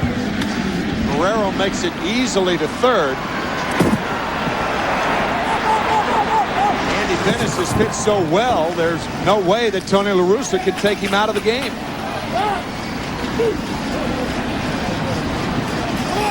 So now with runners at the corners and 2 out, Benes, who has been up there to bunt his first 2 times, will have to swing the bat. Rigetti pays a visit. Andy Benes is not without a chance at the plate. 7 out of 34 during the regular season. He's hit 8 career home runs, including 1 this year, so you know he's got a chance with the bat in his hand. That's why you have to play him shallow in the opposite field. Reggie Sanders way in, I'd say way in, about 3 to 5 steps in than he would normally play. Because if he hits the ball the other way, it's not going to be with any authority. Now Hernandez is going to talk to David Bell, his third baseman. If Sanders comes in a few more steps on a base hit to right, might be able to throw out Andy Benes at first base on a hit to right with the way he's running. That's a good point, with that big knee brace on his right leg. He can't run at all. In fact, that's the main way pitchers stay in shape, all the running they do. He doesn't run between starts. Dave Rigetti had this to say in that last visit. Depends on the count, but just making sure you're aware of the double steal, okay? That's all. We get in the count, but he's going to give this. Yeah, he's going to give him a chance to swing. If he gets in trouble with the at bat, then you may see some. Just keep your heads up. All right. Play smart. Okay. Just a reminder, with first and third 2 out. That's too far outside. A ball and a strike. That's smart advice, because the Giants realize that if on the double steal, that's Chad Zerbe warming up, but if on the double steal, a Cardinal gets thrown out, they don't score a run. Instead of Andy Benes leading off the 7th inning, it could be a pinch hitter for Tony La Russa. A 1-1 to Benes. To the left side, should end the inning. Aurelia fires to Kent, and that'll do it. The Cardinals now have stranded 7. We go to the bottom of the 6th, and the big bats are coming up. Aurelia, Kent, Bonds. 2-0 St. Louis.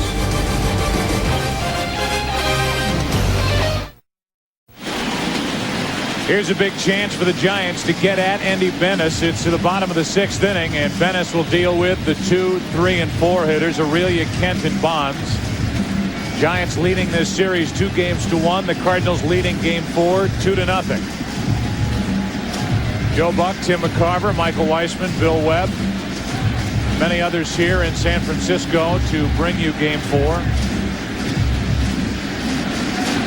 The game started with a double on the first pitch from Fernando Vina. He scored in the first, as did Pujols on a blue hit by Tino Martinez, and that's all the scoring so far. Venice has allowed only 2 hits. And a pitch too far inside for ball 1 to Rich Aurelia, who's flying to center and grounded out. Jeff Fassero getting loose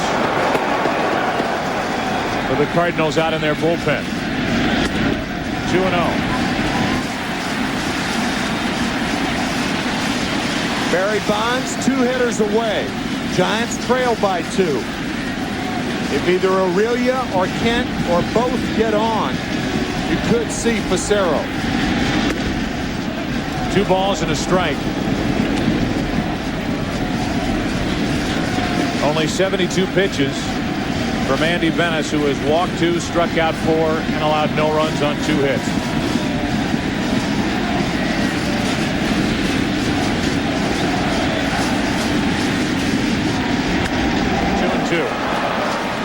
Venice, after finishing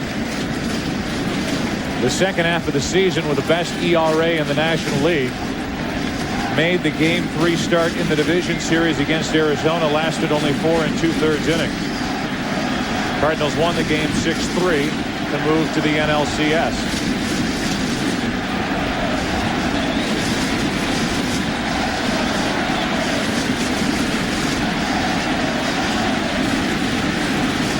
A 2-2. How Aurelia got the bat around on that pitch. Way inside, and it's still 2-2. Gives you an idea of how much a pitcher can miss. Matheny setting up way outside and the ball jamming Aurelia. It appeared to be a splitter. That thing could dance out of the strike zone. That's one of the reasons that it's such an effective pitch. Another 2-2. Late swing and a miss struck him out, and 5 strikeouts for Andy Venice. The leadoff man is gone for the Giants in the 6th. Here's how we started. The double by Vina. Moved to third and a fly ball by Renteria. Scored on this from Edmonds. Pujols was thrilled. Moved to second on a hit by Drew, and then scored on this flare down the left field line to make it 2-0. The Cardinals have missed a number of chances since then. Andy Venice on the other side has been outstanding. Jeff Kent takes a strike. Allowing only 4 Giant base runners, and here we are in the 6th inning. The Cardinals already have what they wanted to get out of Andy Venice. An 0-1 pitch to third, foul. Get it, Mike! Get it, Mike!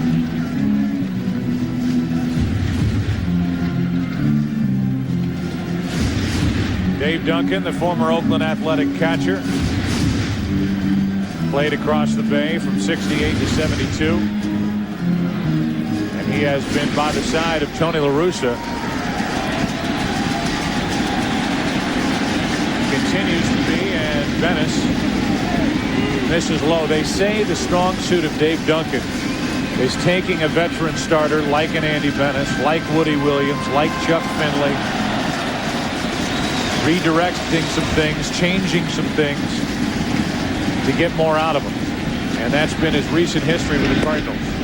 That's too far outside, and the count 2 balls, 2 strikes. Like Dave Stewart, like Dennis Eckersley.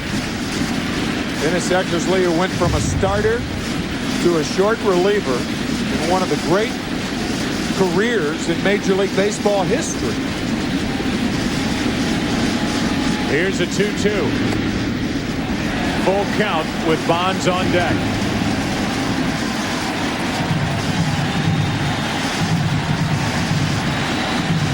And no Fassero warming for the Cardinals.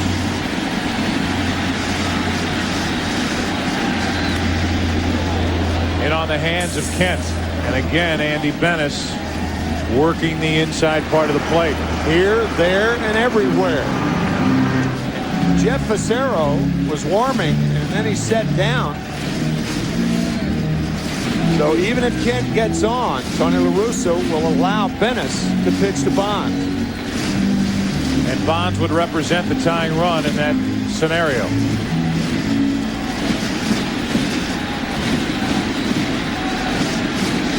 One out, bases empty. Ball 4. And here comes Bonds representing the tying run.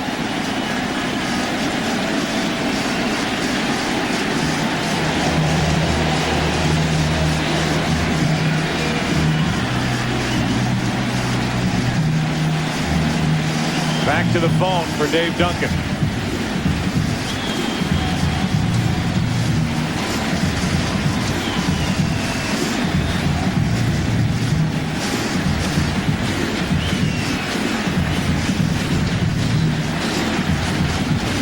Whether you're going to make the move or not, I am a little surprised that Pissarro is down. I know Bennis has been effective tonight. And you don't worry about Bonds as much left-handed or right-handed pitcher as you would most guys because he hits both effectively. He can pull a left-hander. He can hit him the other way. The same for a right-handed pitcher. Right now, he's committed one way or the other to pitch to Bonds. Another statistic, Pissarro struck out Bonds in the 8th inning of Game 2 back in St. Louis.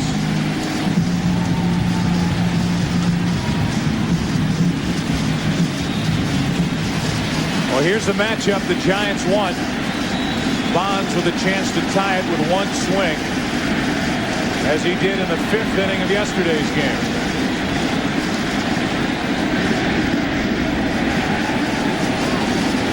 Ball 1. Santiago on deck, and Rick White now getting loose for St. Louis in their bullpen.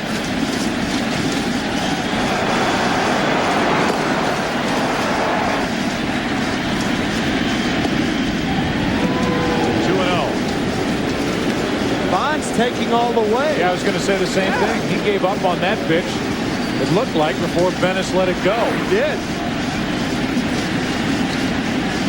Of course, he can identify a pitch so quickly.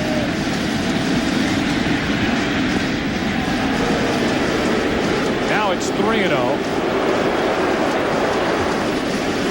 And the Cardinals and Andy Bennis are going to be careful with Barry Bonds, and if they pitch around him, they will put the tying runs on base here in the 6th inning. Respect.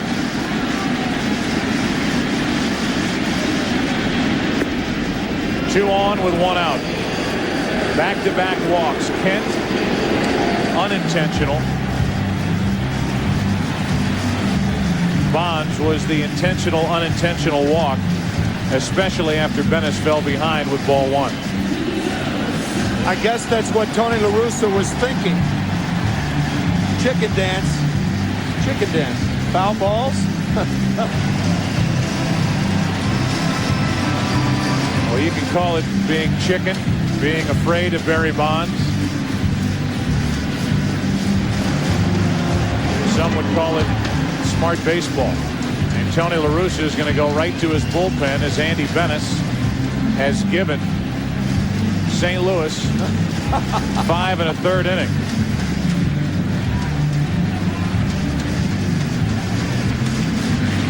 They have the rally monkey down the coast. Here it's chickens. Rick White takes over, 2 on, 1 out in the 6th. Because they don't pitch to Bonds, you get a guy running around Pac Bell Park with a chicken head on, flapping his wings. Pretty good moves. The rally chicken here in San Francisco. And with 2 on and 1 out, Rick White takes over. One side note here. The 2-out hit by Matheny in the top of this 6th inning got Andy Bennis to the plate. Remember, Tony La Russa is working with a short bench.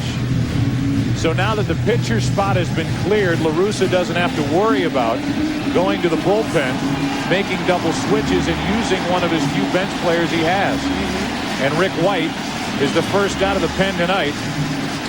In a tight spot, 2 on 1 out, Benito Santiago first to face him. And there's no sense in bringing in Jeff Fassero because Fassero was only going to pitch to Bonds and they weren't going to pitch to Bonds anyway. So why waste a left-hander?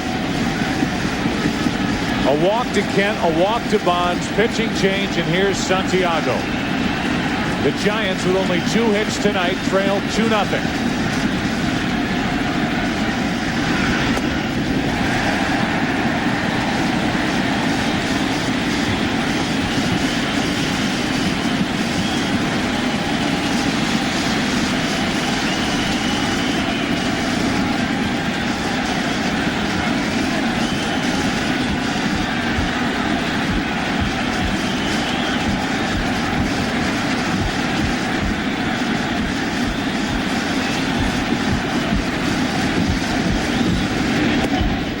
In at the knees, a ball and a strike.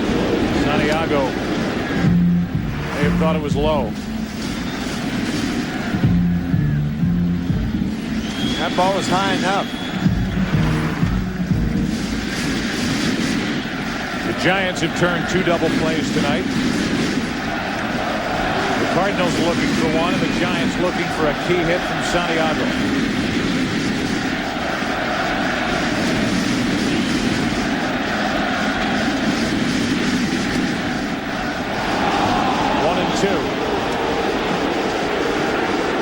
One at the bottom of the strike zone, and this one in the upper reaches of the strike zone.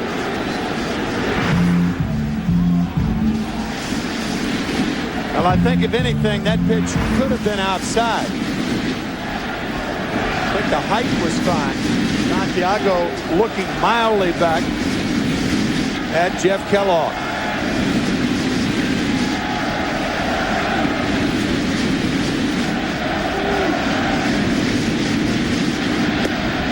Struck him out, 2 gone. And Rick White moved the ball all over the strike zone for the second out of the inning. He got the low fastball for a strike and then the outside corner. And shrewdly comes back inside. Watch Matheny setting up inside. And White takes care of Santiago.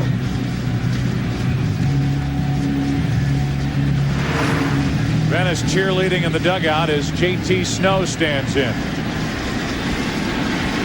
Snow has been outstanding in the postseason, a .323 average with a home run, batting with 2 on, 2 out.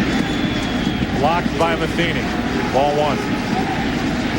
Rick White during the regular season allowed only 6 of 35 inherited runners to score, 17%, 6th best in the National League, and that includes his days with Colorado, who released him. The Cardinals picked him up, and after a short while at AAA, brought him to the big leagues, and he has been dependable for Tony La Russa. The 1-0 to Snow. Into left center field, well hit. At the wall. Off the wall. 1 run scores. Here comes Bonds. Tie game in the 6th.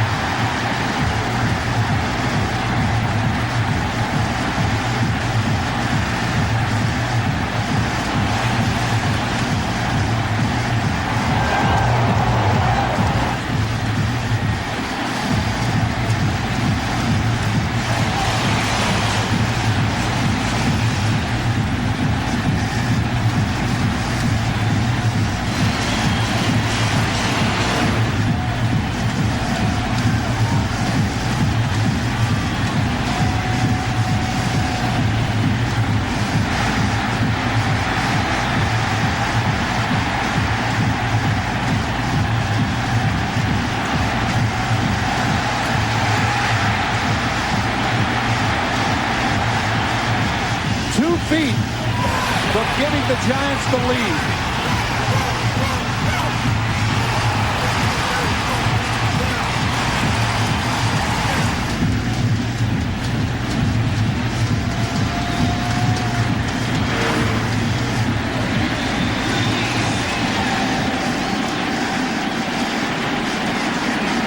JT's dad, Jack Snow, back in St. Louis after the Rams beat the Oakland Raiders today. Jack is a color analyst for the St. Louis Rams, watching, and his son JT just tied Game 4 of the NLCS, and now Reggie Sanders, who had his first hit of the series his last time up, could put the Giants on top. Ball 1. Top of the order will bat for St. Louis in the 7th.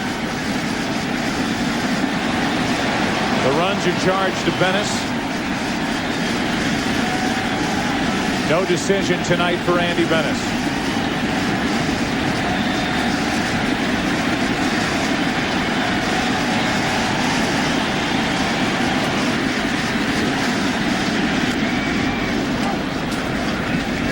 One ball, one strike. You may be thinking that Jeff Facero was up earlier in the inning.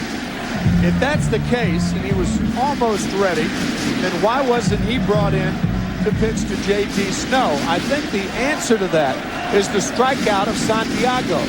Success like that breeds perhaps overconfidence of a manager and a pitcher. He got the right-handed hitter, but not the left-handed hitting JT Snow.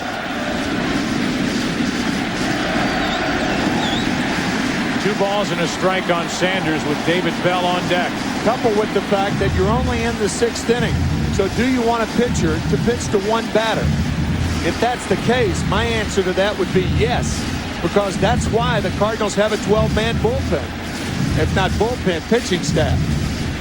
That's the reason they brought 12 pitchers. But certainly something to consider. But a fine piece of hitting by JT Snow. Fastball right at the knees on the outside corner. A 2-1 pitch to Reggie Sanders. Good swing. And it's 2-2. That was a good swing. Trying to go up the ladder on Sanders. Reggie fouls it back.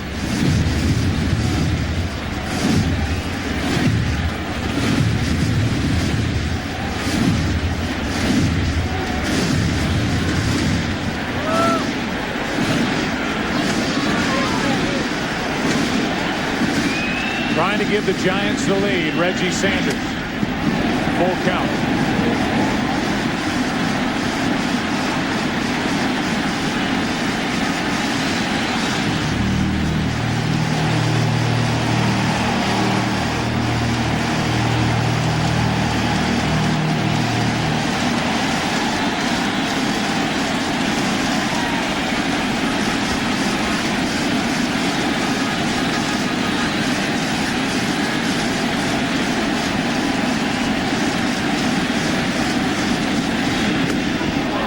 Inning over, but not before the Giants tie Game 4. A young JT and his dad Jack, the former Los Angeles Ram, and now a big JT and a big double into left center field, tied after 6, Game 4. Back after this from your local Fox station.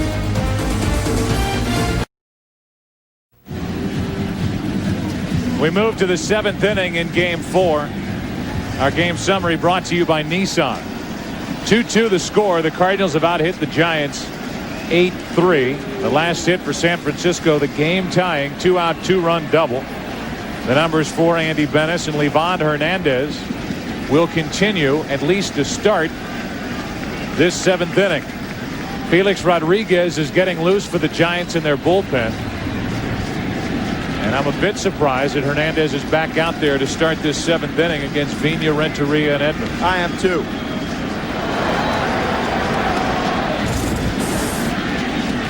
Vina 1 out of 3 tonight with a double and a run scored, and he starts the inning with a base hit to center. And our point about that is that relievers should be allowed to get themselves out of trouble if they get into trouble, and not to get somebody else out of trouble. And by not starting Rodriguez this inning, you are asking him to come in to get Hernandez out of trouble. Certainly understandable when Rick White came in to relieve Andy Bennis. Both managers have gotten as much as they could expect out of their starters tonight. Here's Renteria. 0 for 3 tonight. Go ahead run at first with nobody out, and a check on Vina, who does not have a steal in the postseason. Stole 17 but was caught 11 times during the regular season.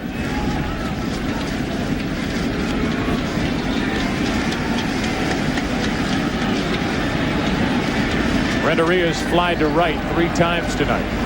That's close. Vina back safely.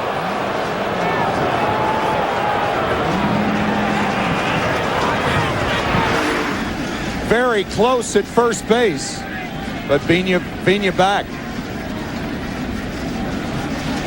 I don't think you want to bunt right here. You've got a 300 hitter in Renteria. You don't want to give up an out with it. And usually, if that's the problem, do you bunt, or then the or following that is the hit and run?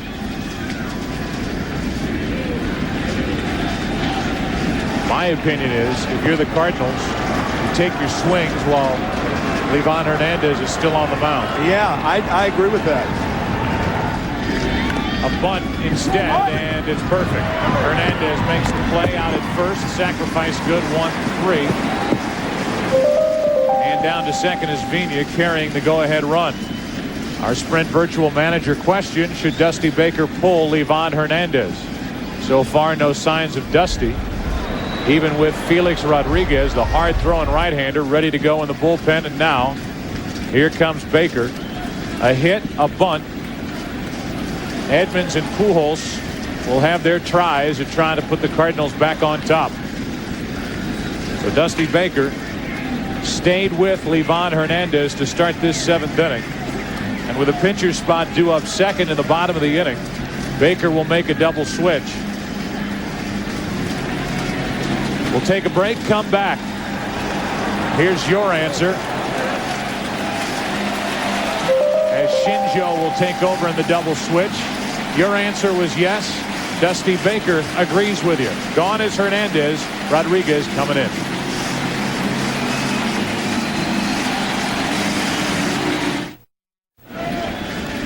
It would be bad news for the Giants if Livan Hernandez gets a decision here tonight. He's responsible for the runner at second base. He leaves after allowing a hit here in the 7th. Shinjo takes over in right. Sanders is gone. Shinjo will bat 9th, the pitcher in the number 7 spot. And here's Felix Rodriguez, who can bring it up there in the upper 90s. Been busy in this postseason for Dusty Baker. Another day, another appearance for Rodriguez, and Jim Edmonds could put the Cardinals back on top with a hit.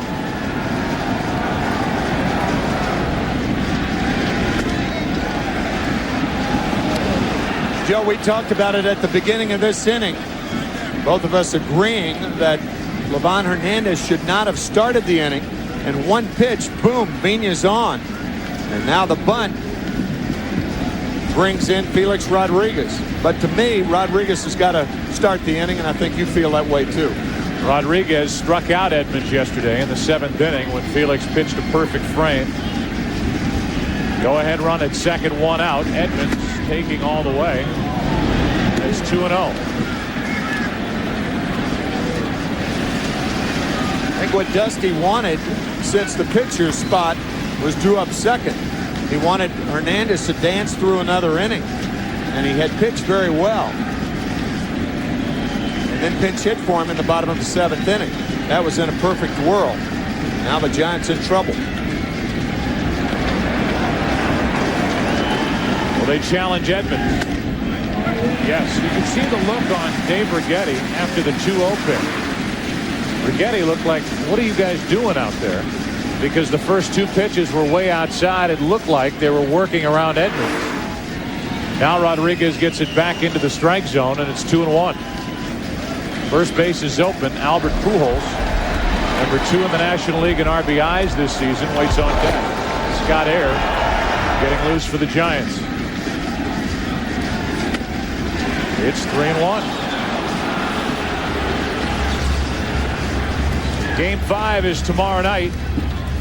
Will the series be even at 2-2, or will the Giants have a chance to move on to the World Series to face the Anaheim Angels?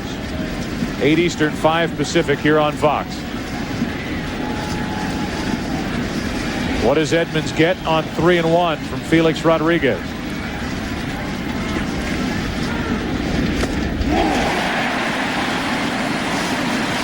Full count.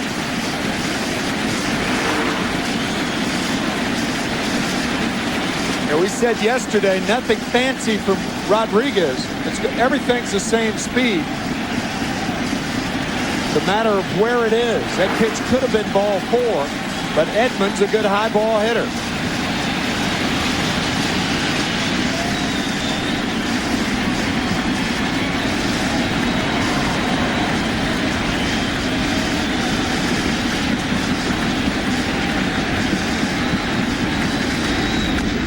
Edmonds, slow roller for Kent. 2 out.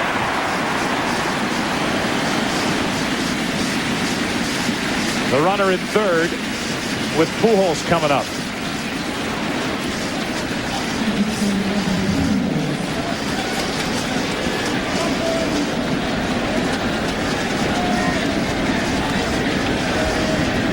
Pujols tonight's been hit by a pitch, scored a run, singled, and fly to center. Second-year big leaguer coming off a season in which he became the first player in Major League history to hit 300 or better, hit 30 home runs or more, drive in 100 or more runs, and score 100 or more runs in his first 2 seasons in the big leagues. Last year's Rookie of the Year.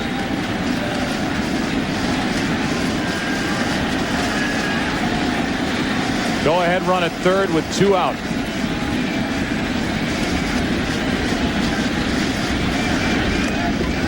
And that, a dangerous pitch that Santiago came up with a backhand. Ball 1. Here's what Albert Pujols has done in the short time that he's been in the big leagues. 2001 on your left, 2002 on your right. And it's this player that the Cardinals asked for a hit. What a play by Santiago. Catchers do not anticipate the fastball in the dirt. Very, very nice backhand of the short hop. A 1-0 pitch. 1 ball, 1 strike. And that rang the bell of Benito Santiago. Again, nothing fancy to Pujols, to anybody. With Rodriguez, it's not a matter of deception, but a matter of location.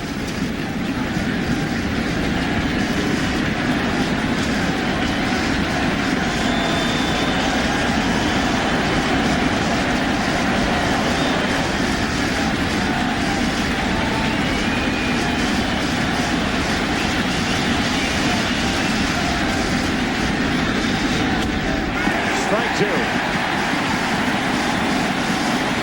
Rodriguez 1 strike away from getting out of the top of the 7th. You got the strike right there. What makes Pujols so dangerous is that you can make a good pitch on him and he can dump one in front of a deep outfield. You have to respect his power. You have to play him deep. How many times have we seen strong hitters dump balls with 2 strikes in front of the outfielders?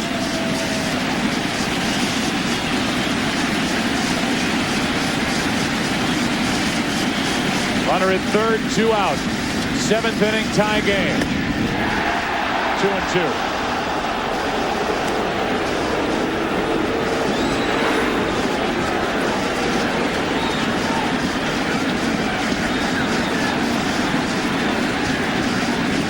Can't tell how wide it is when you're on the bench. Livan Hernandez wanted that pitch for Rodriguez, but it was outside.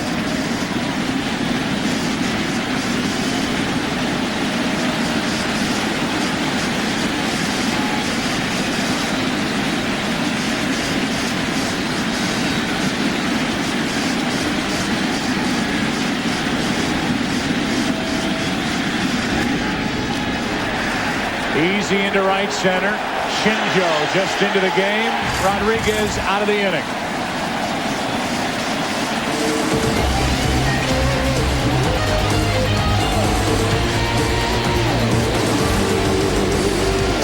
Battle of the bullpens now in Game 4.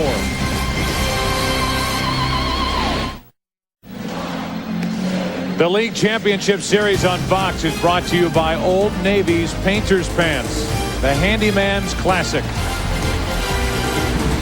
A good one here in San Francisco as we move into the bottom of the 7th. Everybody's had a good stretch. They continue to stretch, and now the Giants have their shots at Rick White with the bottom 2 in the lineup, and then Kenny Lofton.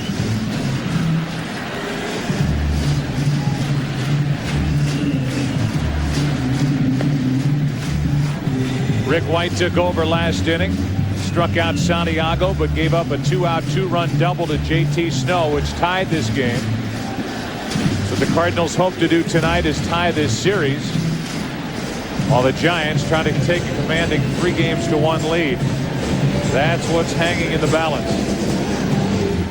Just to clean up some business, a couple of innings ago, we were talking about Reggie Sanders when he overstepped second base and then retreated to first. Second base umpire Charlie Relaford, we assumed, thought that Sanders did not go past the bag. We thought he did right there. But the rule states that if you go past the bag, you must touch the bag on the way back, even if you didn't touch it when you went over it.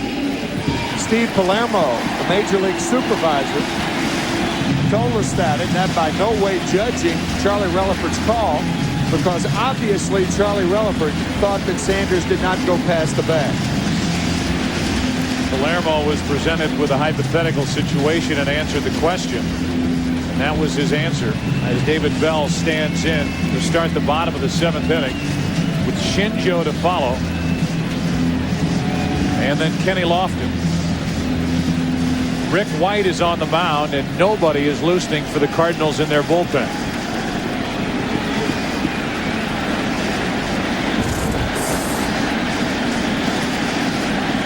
Bell tonight 0 for 2. That was against the starter Andy Benes.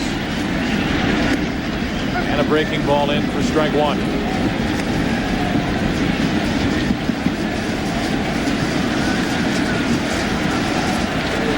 Shinjo, who's on deck, will get his first at bat of this postseason after Bell. Part of the double switch. Here's an 0-1. 0-2 as Rick White caught the corner, according to Jeff Kellogg and not David Bell. You can see why Bell gave that look. Yeah. Ball could have been both low and outside. Tell you, Rick White has made some nasty pitches to the Giant hitters. Even the one that JT Snow hit. Good location. Sometimes you got to credit the hitter. The 0-2.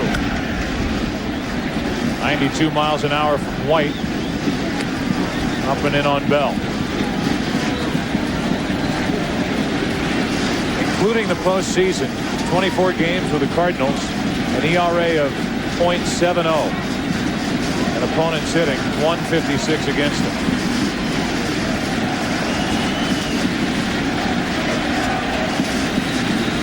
Another 0-2 pitch to Bell, leading off. Down the left field line, foul.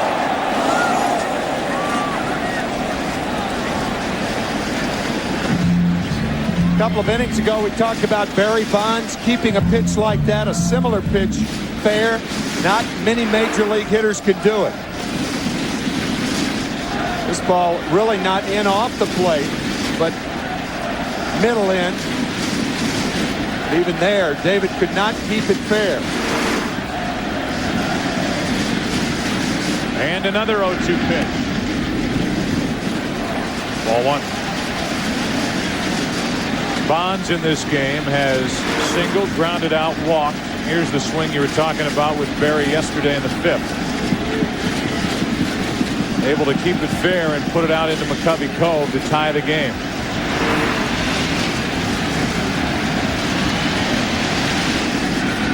Bell strikes out.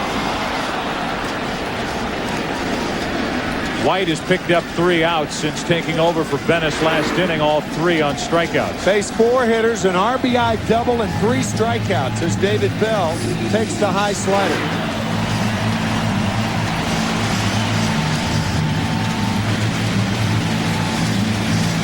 Dan and Kyle still full of energy at 7:45 local time.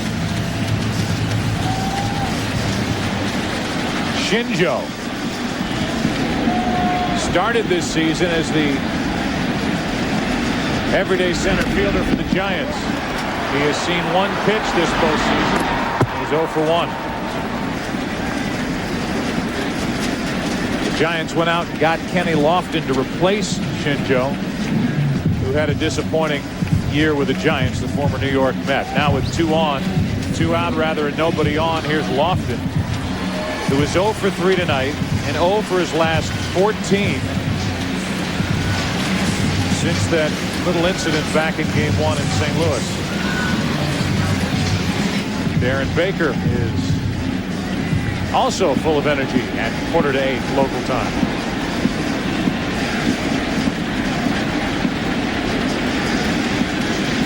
Lofton shows bunt, takes a breaking ball for a strike. In the 8th, Cardinals will have Drew, Martinez, and Marrero, Tim Worrell, and Scott Air.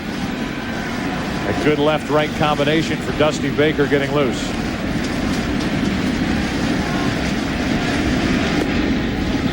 One ball, one strike.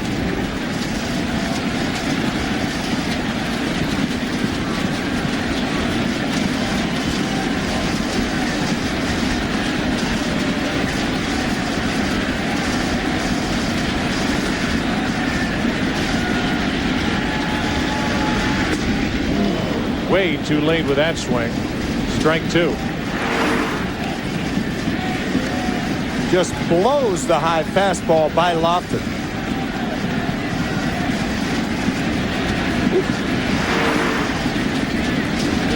Now with 2 out, nobody on, Lofton hits it foul.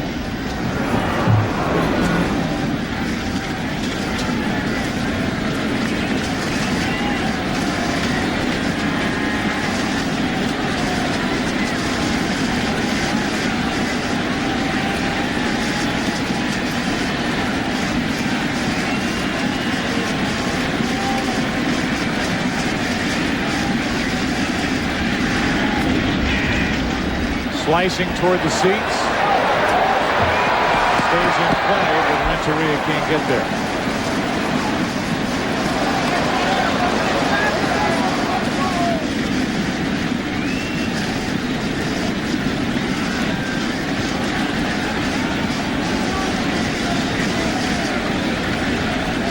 That's another reason that when you think about it, bullpens should be off the field of play.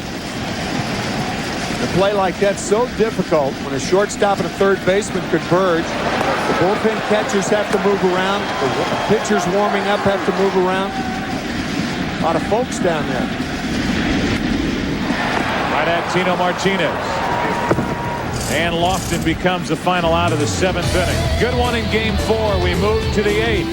Scott Air will take over for the Giants with Drew Martinez and Marrero coming up tied at 2. Scott Air on the mound for San Francisco. 2-2 into the 8th. Joe Buck and Huey Lewis. No, Tim McCarver. Finally met Huey tonight. He sang the anthem before tonight's Game 4, and you had a chance to tell Huey Lewis that people always tell you you look just like him. Yep, that's Huey. Oh, man. I see it. I did. 1,000 people have come up to me and said, you look like Huey Lewis. Ground ball to the right side. JT Snow raced to the bag, base hit. And Snow's disappointed that either A, he didn't take it himself, or B, Air was late getting over. I think it's the former.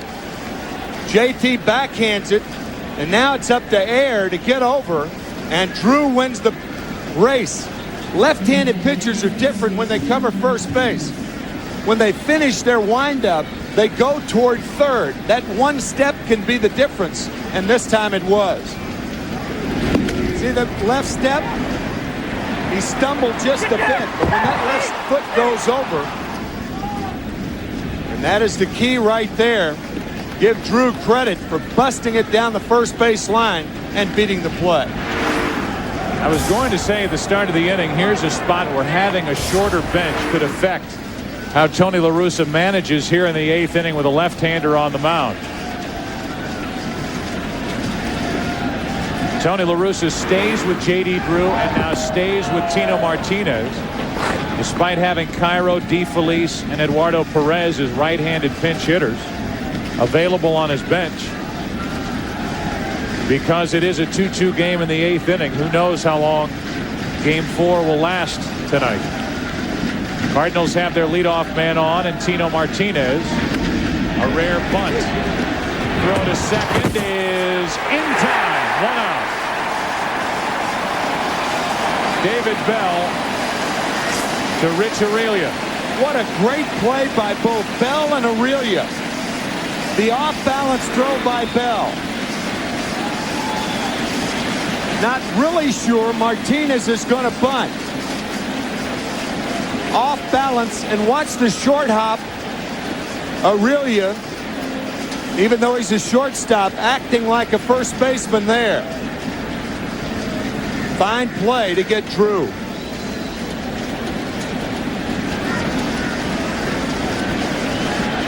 I think, excuse me, Joe, I think that right foot went over the bag. Had the lead foot touched the bag, I think he's safe. But the right foot went over the bag, and Aurelia, by the time the ball got in his glove and that trail bent leg, watch the right leg, goes over the bag. So that was a very good call by Charlie Relaford. Tim Worrell is going to take over. Runner at first, 1 out. Tie game, 8th inning. Double switch again. Goodwin coming in as well.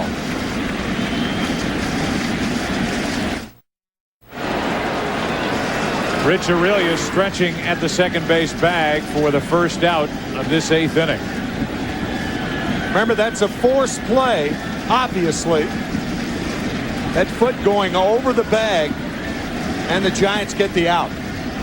Now it's Tim Worrell in to pitch to Eli Marrero with a runner at first, 1 out. And here's another spot where with Tino Martinez at first base, a deeper bench, you could consider, if you're Tony La Russa, a pinch runner like Kerry Robinson. But because he is left with really only 4 bench players, he keeps Martinez out there. Hit and run, swing and a miss, and Martinez is safe as Kent can't catch the throw from Santiago. The intention of a hit and run is not to steal the base, but the Cardinals get a break when Santiago gets a bad pitch to handle, ball tailing into the runner, and Jeff Kent, in his haste, tries to make too quick a tag. Santiago from his knees, tailing into the runner, and Kent can't come up with it. So now the Cardinals get what they originally wanted, albeit with a slower runner. Tino Martinez at second, 1 out. An 0-1 pitch coming toward Eli Marrero.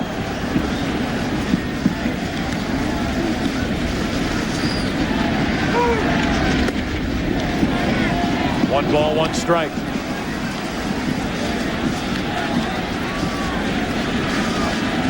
The Cardinals jumped out to a 2-0 first inning lead. The Giants tied it in the bottom of the 6th. We're in the 8th. Game 4, Giants up 2-1. Marrero reaching for it, grounds to Aurelia. 2 out, and the runner at third.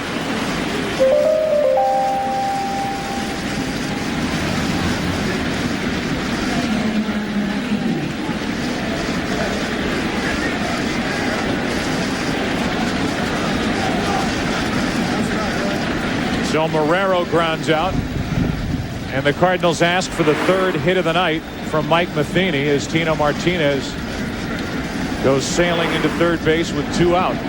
He thought if there was any chance that Aurelia would come to third base, he was just making sure.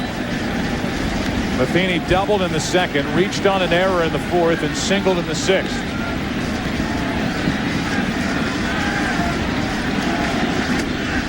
Good pitch for strike 1. Right on the corner.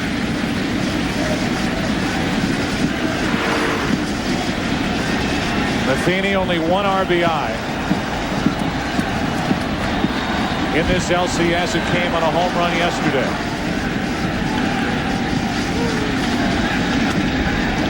Popped up, right side, playable for Snow. Inning over. The Cardinals put their leadoff man on for the 2nd consecutive inning, and the San Francisco bullpen ends the threat. Bottom of the 8th. Big bats coming up for the Giants, tied at 2. The League Championship Series on Fox is brought to you by Nissan and your Nissan dealer. By Taco Bell, think outside the bun. And by The Ring. Before you die, you see The Ring. Coming to theaters this Friday, rated PG-13.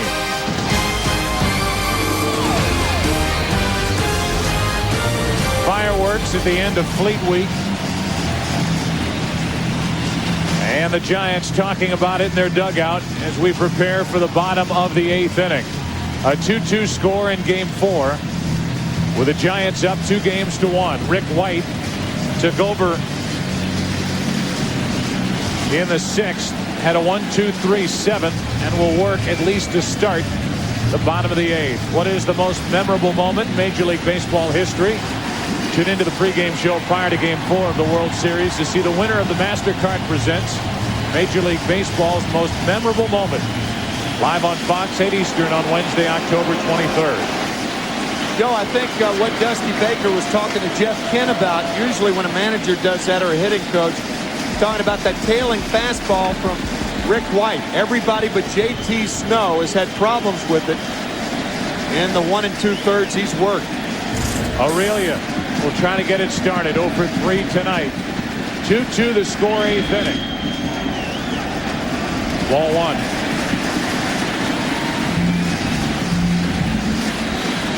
Steve Klein getting ready with Barry Bonds lurking. Due up 3rd in this inning.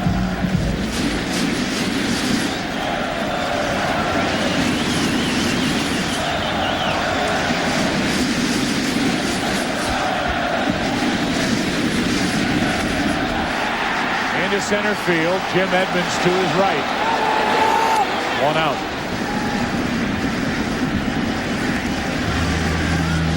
Earlier in the game, Jim Edmonds would have had to have gone back 15 feet for that ball. But in the late innings, tie ball game, no doubles defense employed by the Cardinals. You can see how deep he is. They'll allow the Giants to hit a ball in front of them, but not over their heads. And there goes Darren Baker one more time. Running the bat back to the dugout.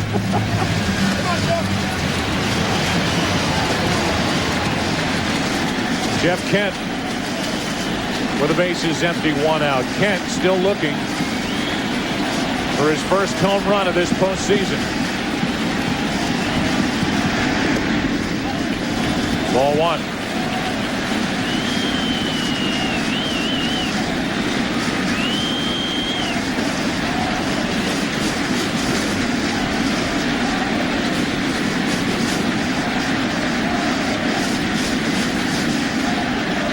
Kent 0 for 1 with a run scored tonight. Couldn't hold up, a ball and a strike. Amazing how many things that Barry Bonds will affect the opposition. Pujols is playing off the line, and the reason for that, if Jeff Kent gets a double down the left field line, they'll walk Bonds anyway. So play the fatter part of the infield. 2-1.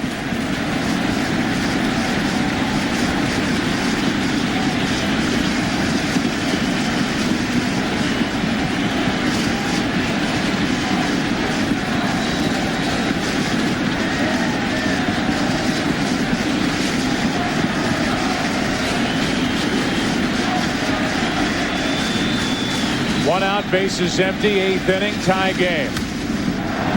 High hop from Martinez, and now with the bases clear and 2 out, the Cardinals can do anything they wish with Barry Bonds coming to the plate. You've got Klein in the bullpen ready to go. You got the bases empty with 2 out, and Santiago, a right-handed batter, on deck, and they're not going to mess around with this at all. They will intentionally pass Bonds to the dismay and displeasure of this crowd of 42,000 plus in San Francisco.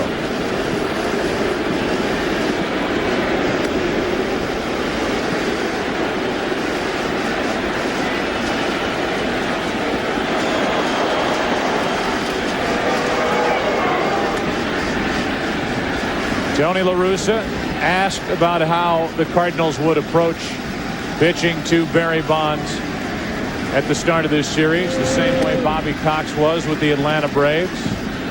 Bonds is already getting rid of that guard on his right elbow as ball 4 is headed home. Here's Tony La Russa talking about the approach facing the Giants with Bonds hitting 4th in their lineup. We will treat Barry like the other dangerous hitters that we face. You know, Sammy Sosa is very dangerous. Mike Piazza is very dangerous. Helton, Walker, Bagwell. I mean, these guys, Lance Berkman. So what you want to do is you want to compete against the other guy to win the game. You want to respect the dangerous guy and not throw the ball down the middle, but you want to try and make nasty pitches on him. That being said, nobody commands the respect that Barry Bonds commands, and that list of some of the great hitters in the National League that Tony La Russa and his pitching staff have to face do not get the same respect that Barry Bonds is getting in this series. They don't get an intentional walk with 2 out, nobody on, the tie game in the 8th inning.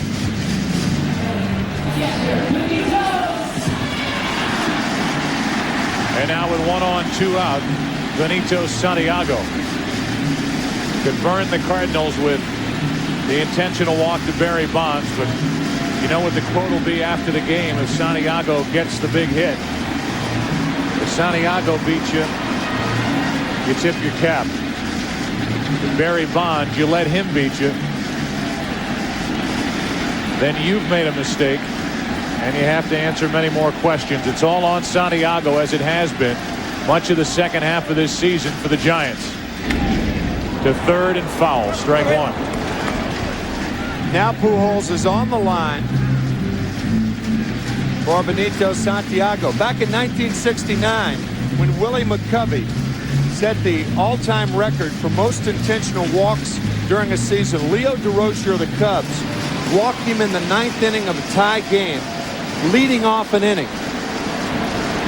The baseball world at that time was shocked. Nobody does that, but now everybody's doing that with Barry Bonds. Everybody.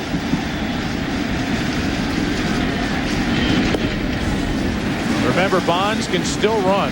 Sure. Not like he did, obviously, early in his career.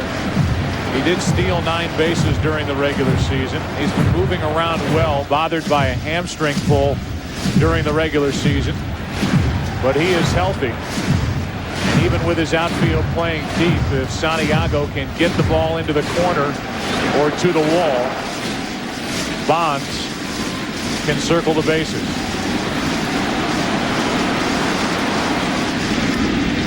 Strike 2.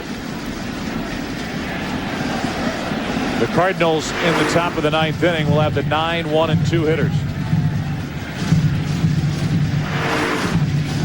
So this will be it for Rick White. No matter what, if he doesn't get Santiago, Line's coming in to pitch to JT Snow. If he does, he'll be pinch hit for to start the next inning. The other option Tony La Russa had was to bring in the left-hander, allow him to work one hitter, that was Barry Bonds, and then put someone else in there. Remember, the Cardinals are carrying 12 pitchers, a loaded bullpen. Santiago won't chase that. 2-2. Bob Nen getting loose. In case the Giants take the lead. Otherwise, you would expect Tim Worrell to go back to work.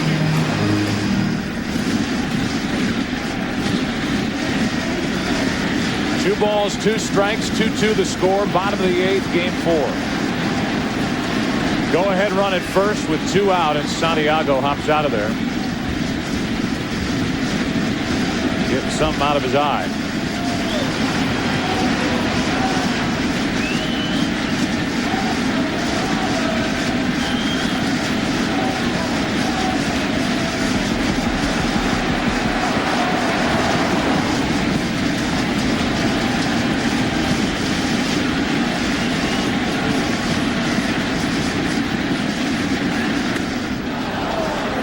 almost walked into it, full count, and now Bonds will get a head start at first. That's why that 2-2 pitch is so important with 2 outs. Because if the pitcher misses, and White did, that means the runner will be running. And now on an extra base hit, Bonds could score much more easily.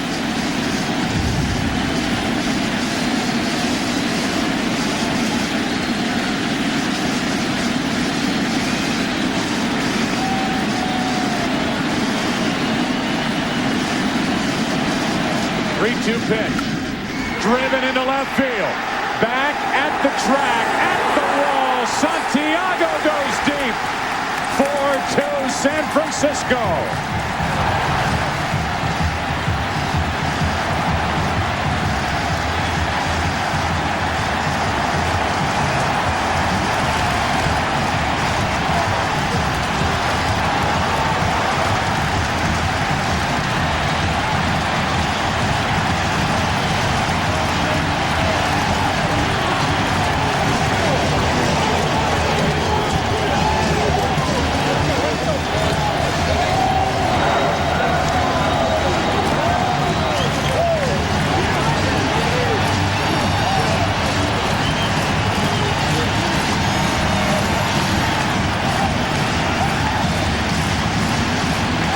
Santiago was the first man Rick White faced tonight. He did not take the bat off his shoulders. He struck out a called third strike. Well, he took his bat off his shoulders this time. Big shoulders to carry the Giants.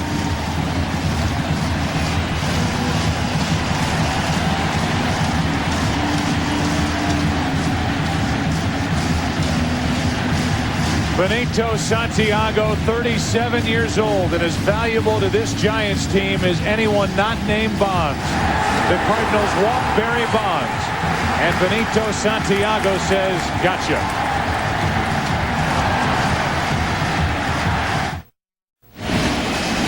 Benito Santiago has put San Francisco on top for the first time tonight.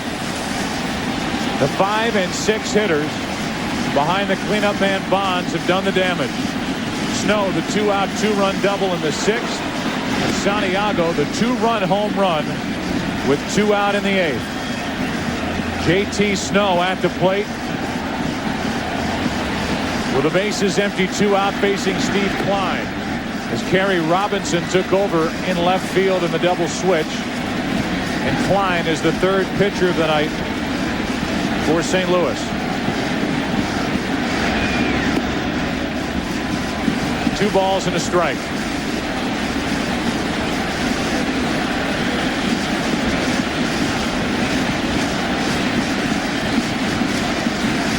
Matt Morris will get the ball tomorrow night in Game 5. Renteria ends the inning. Benito Santiago puts the Giants on top. Nen takes over as the Giants try to go up 3 games to 1.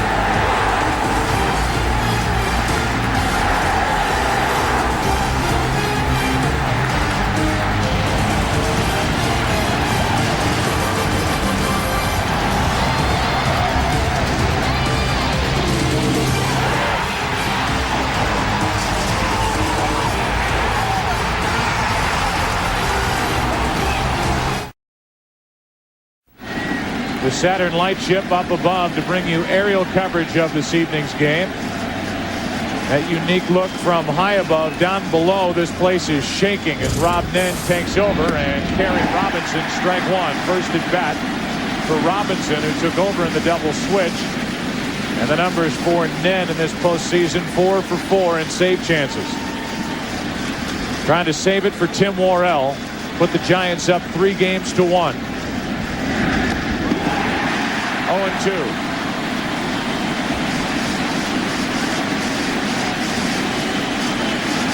Two disappearing sliders from Nen.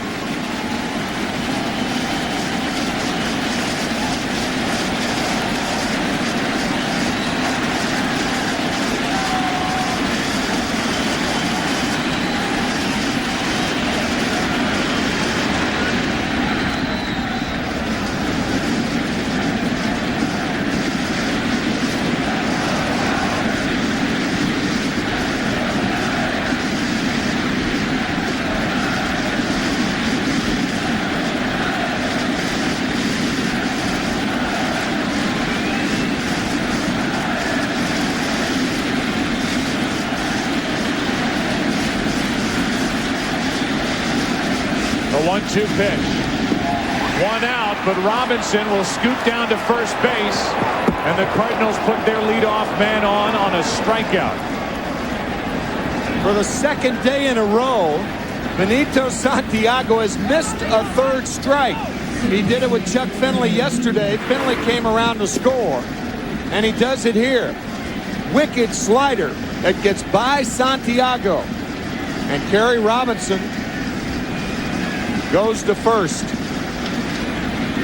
Santiago not down on the ball, so after the key 2-run home run, the Cardinals catch a break here in the ninth. Now the top of the order, Fernando Pena.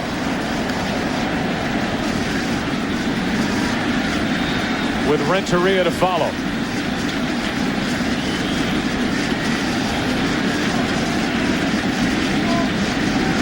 Pena 2 hits tonight, now 3. And the first 2 are on for St. Louis. Robinson will hold at second, and the Cardinals have the tying runs on a strikeout, wild pitch, and now a base hit.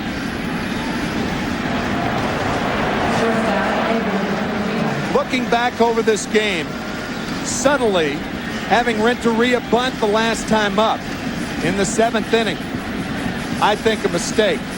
Not bringing in perhaps Jeff Facero to face JT Snow when Snow hit the double to left center. Walking Bonds, all Tony La Russa did is what everybody else has been doing. I don't think anybody can really say anything about that, but there have been some subtle mistakes made tonight. No sign of the bunt. Ball 1 to Edgar Renteria on the road, down by 2. You don't usually play for the tie on the road. Right. Here, the last time up, using an out, sacrificing an out with one of your better hitters. Not only that, one of the best hitters with runners in scoring position this year. Off the end of the bat, 1 ball, 1 strike.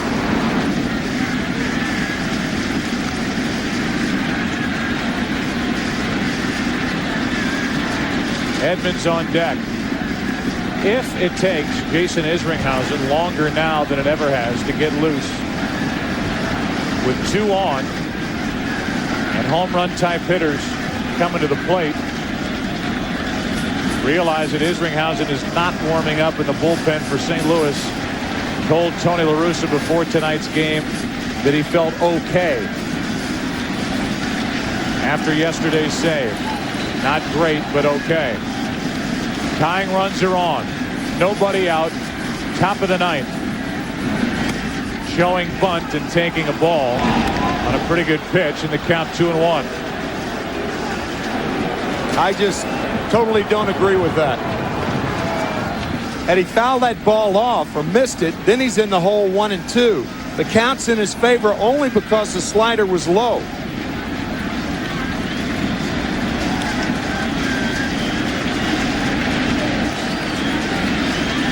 Two on, nobody out. 2 balls, 2 strikes. And a much tougher hitting situation against a guy with a nasty slider. He bunted with the score 2-2, 2-2 the last time up. And now, even if the bunt works, and even if the Cardinals get a hit, they only have a tie. One thing to that, however, in La Russa's favor, if the game is tied after 9, he does have a deeper bullpen. Most of the Giants stars have left the pen. Now it's 2 balls, 2 strikes. The Giant infielders on the corners back up.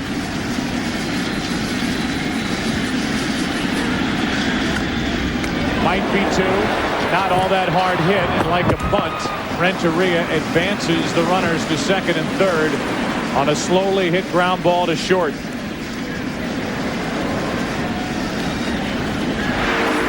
One of those inadvertent sacrifices. The slider from Nen, predictable, and a good play by Rich Aurelia on the short hop to get the speedy Renteria.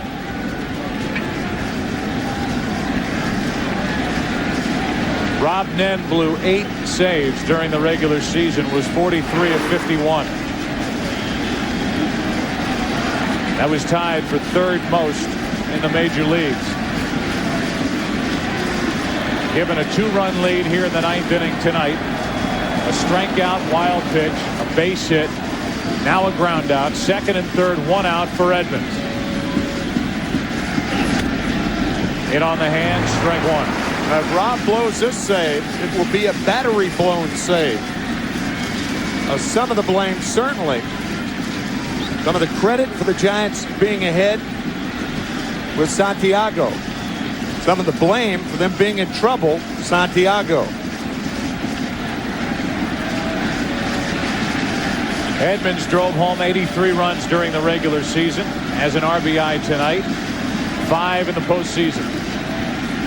A hit could tie it. On the outside corner, 0-2. Edmonds says no way. And the Giants get their way.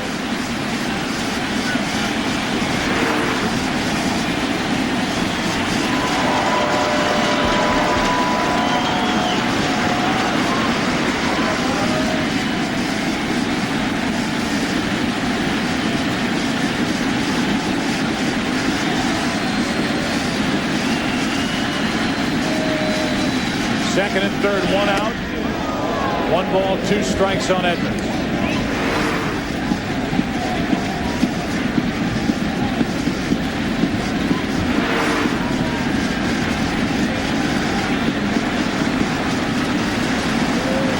Good speed on for St. Louis.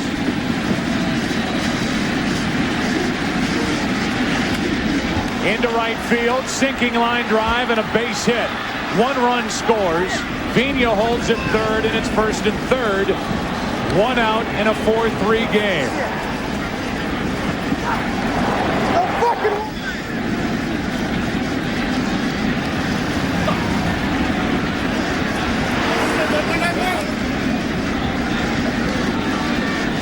This ball is hit so hard that Tom Goodwin, when he receives the ball,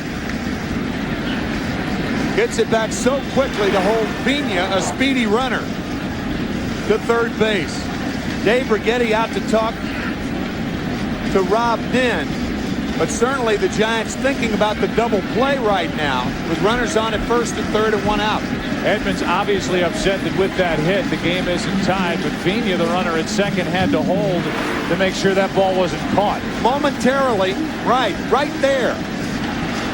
Even had he busted it all the way, it would have been very difficult for him to score because the ball was hit so hard by Edmonds. And not worth the risk with Pujols coming up. First and third, 1 out. Giants have turned 2 double plays tonight. Strike 1.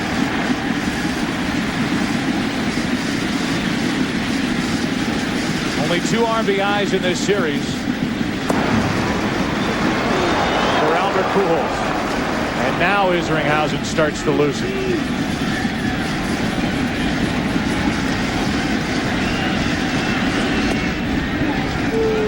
Stabbed at by Santiago. 1 ball, 1 strike.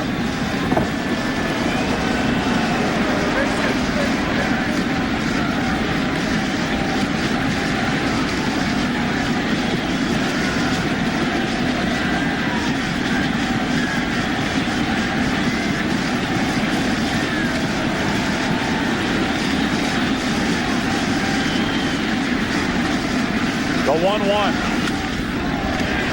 That'll get out of play. 1 ball, 2 strikes, and Ned needs the strikeout. J.D. Drew on deck. Rob Dinn has had 2 strikes on 3 hitters this inning. Gary Robinson, he lost him even though he struck him out. Then Renteria, then Edmonds, and now Pujols. 4 of the 5 hitters he's faced this inning.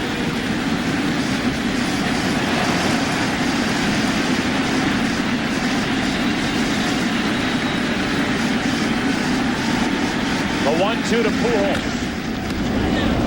Still 1-2.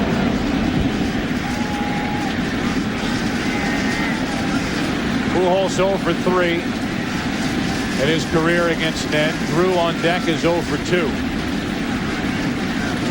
Albert Pujols grounded into 20 double plays this year. And that's what the Giants would love to get.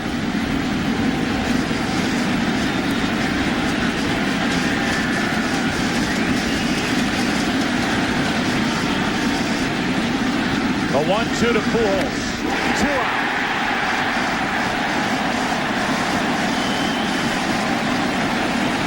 A huge strikeout with a tying run at third and only 1 out. Now 2 down. A slider up in the strike zone. Gets Pujols.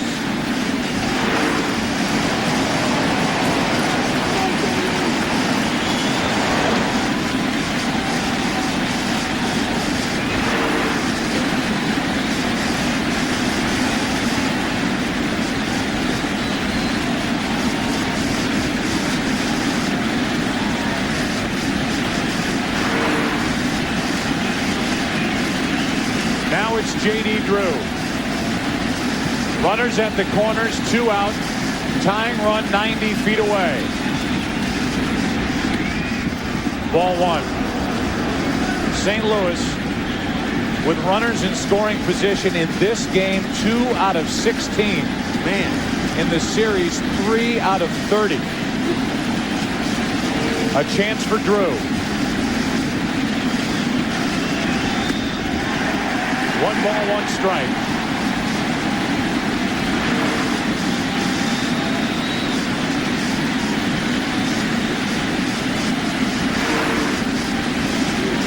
It's got to be at least somewhere in the mind of Santiago, that low slider.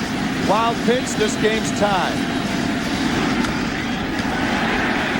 The Giants 1 strike away from a 3-1 series lead.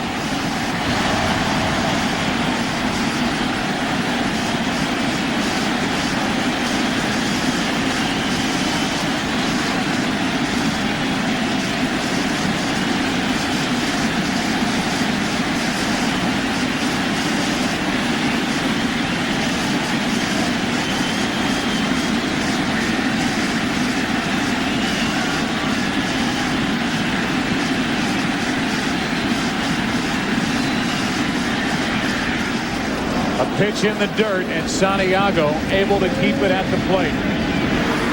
Santiago smothering the slider in the dirt.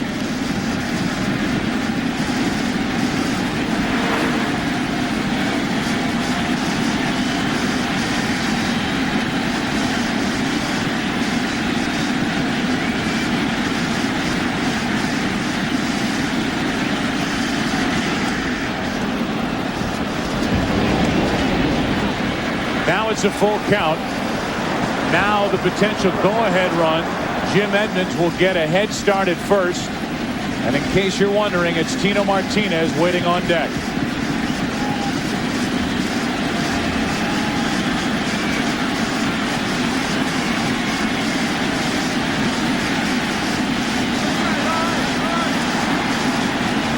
Runner goes.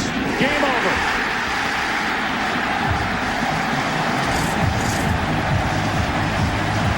Giants up 3-1.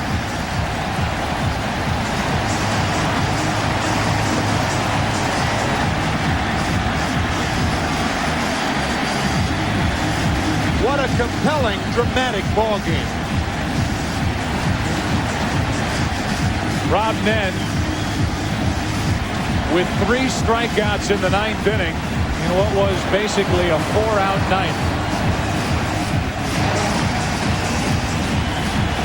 None bigger than the Pujols strikeout with first and third 1 out. Our Taco Bell think outside the bunt play of the game. Clearly, the 2-run home run by Benito Santiago with 2 out in the bottom of the 8th.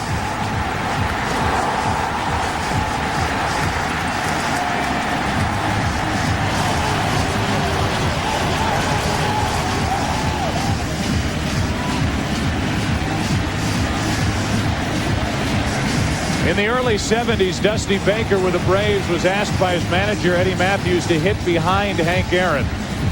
He knows what it's like to hit behind a legend. And he sat Benito Santiago down when he put him behind Bonds and told him to not try and do too much. Well, tonight he did plenty. A 4 RBI game in Game 1, and tonight the game-winning home run with 2 out in the bottom of the 8th inning. The Giants win the game by a final of 4-3, and we go down to the field in Joe McGrain. Joe?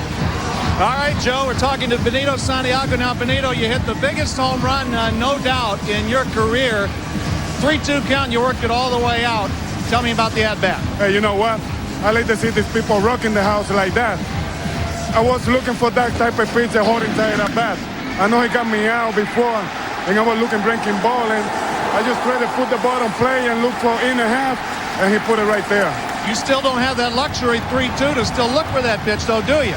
Oh, man. And this type of games, and the level is so high, I just try to look one pitch. If he give me another pitch, he going to give me, but I guess right this time. Now tell me, you've been so exhausted. The pitchers talk about what you have meant to them calling pitches, still having a lot of life in that bat at this point in the ballgame. Oh, man, before I asked that question, this is like a dream come true. And now I go with the question. This pitcher been outstanding with me. We've been working hard and hard and hard. A lot of communication. This is my second year here. And you got to talk a lot when you in your second year, first year. But the communication is paying off. All right, Benito, congratulations on the home run. It didn't look like those 37-year-old legs were touching the ground when you were running around the bases. Let's go up to Joe Buck. All right, Joe, thank you. And our thanks to Benito Santiago for the visit after the game-winning home run that came in the bottom of the 8th inning.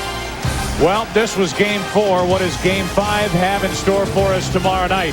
The Cardinals behind Matt Morris will try to get this series back to St. Louis, while the Giants will try to win and meet the Anaheim Angels in the 2002 World Series. The Cardinals jumped on top in the first. The Giants tied it in the 6th on a 2-out, 2-run double by J.T. Snow. Went ahead for good in the bottom of the 8th on the home run by Benito Santiago. A battle of the bullpens, and it was San Francisco's bullpen that ended up on top. For Tim McCarver and Joe McGrain, I'm Joe Buck. So long from San Francisco. The final score, 4-3 Giants. Stay with us after a break. Jeannie Zelasco and Kevin Kennedy will be along in the Fox Network Center with more after these messages. From all of us in San Francisco until tomorrow night, good night.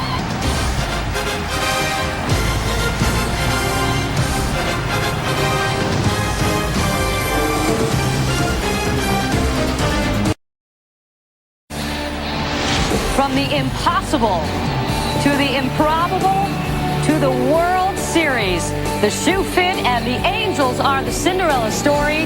The Halos are headed to the big ball. The real believing for the Angels, when the Oakland A's won 20 games in a row, the Angels were doing the same thing and only were a couple of games back. They couldn't put them away. Therefore, the Angels gained their confidence a lot earlier than the postseason. But beating the Yankees was crucial, putting the Twins away.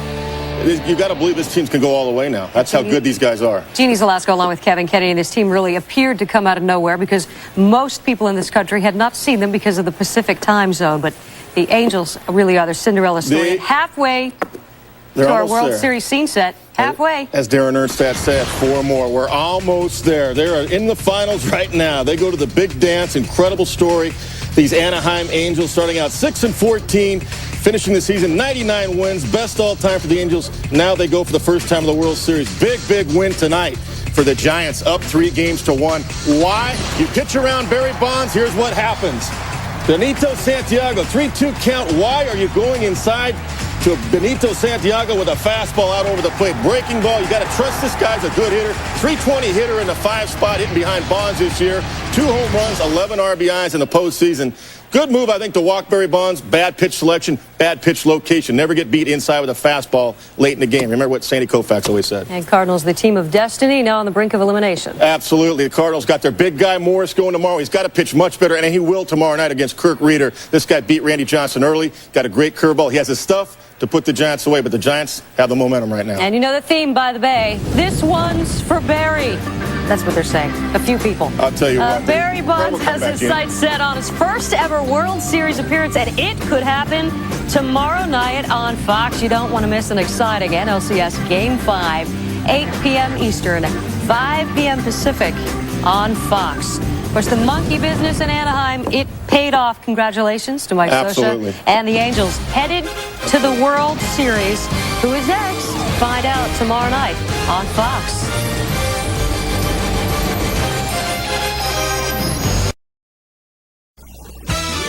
Sports Center, brought to you by Gatorade Thirst Quencher.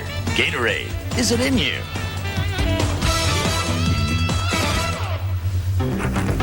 Cardinals and Giants meeting in Game 4 of the NLCS. Darryl Kyle's son, Cannon, playing with Game 5 starter Matt Morris before the game. Game 4 starter for the Cardinals. Andy Benn is trying to sacrifice bunt with the Cards up 2-0, but Benito Santiago, the 3-time Gold Glove winner, with the full extension. Bottom 6, still 2-0 Cards. 1 on, 1 out. Bennis gives Bonds the intentional walk, and the fans, I think, voicing their opinion. Rick White on for the Cards. He was picked up on waivers from the Rockies earlier this year. And he gets Santiago looking. 2 outs. Next batter, JT Snow. It is deep. It is playable with 2 men aboard. Off the top of the wall, Jeff Cannon Bonds the score. And JT Snow, with 1 swing of the bat, has tied this game up. Top 8 tied at 2. 2 outs. Runner third, Tim Worrell against Mike Matheny to pop out. And the threat.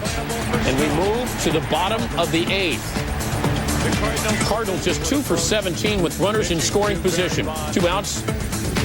Nobody on. Tie score, and White intentionally walks Bonds to bring up Benito Santiago. Here's the pitch. Santiago hits a high drive to left. This one is way back. It is on a hair. White deflated after the pitch. Santiago twisting on that home run swing. A little body English. He knew it was gone. Oh, there's still more drama in this one. Top 9, 1 out, 2 men aboard. Rob Nen against Jim Edmonds. Edmonds, clutch. The base knock. Kerry Robinson scores, but Fernando Vina is held at third. Next up is Albert Pujols. Last year's Rookie of the Year, and he goes down. 2 outs, and it's J.D. Drew.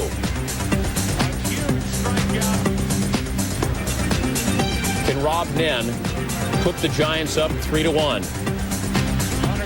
Vina still at third, and that would be it. Giants win it 4-3.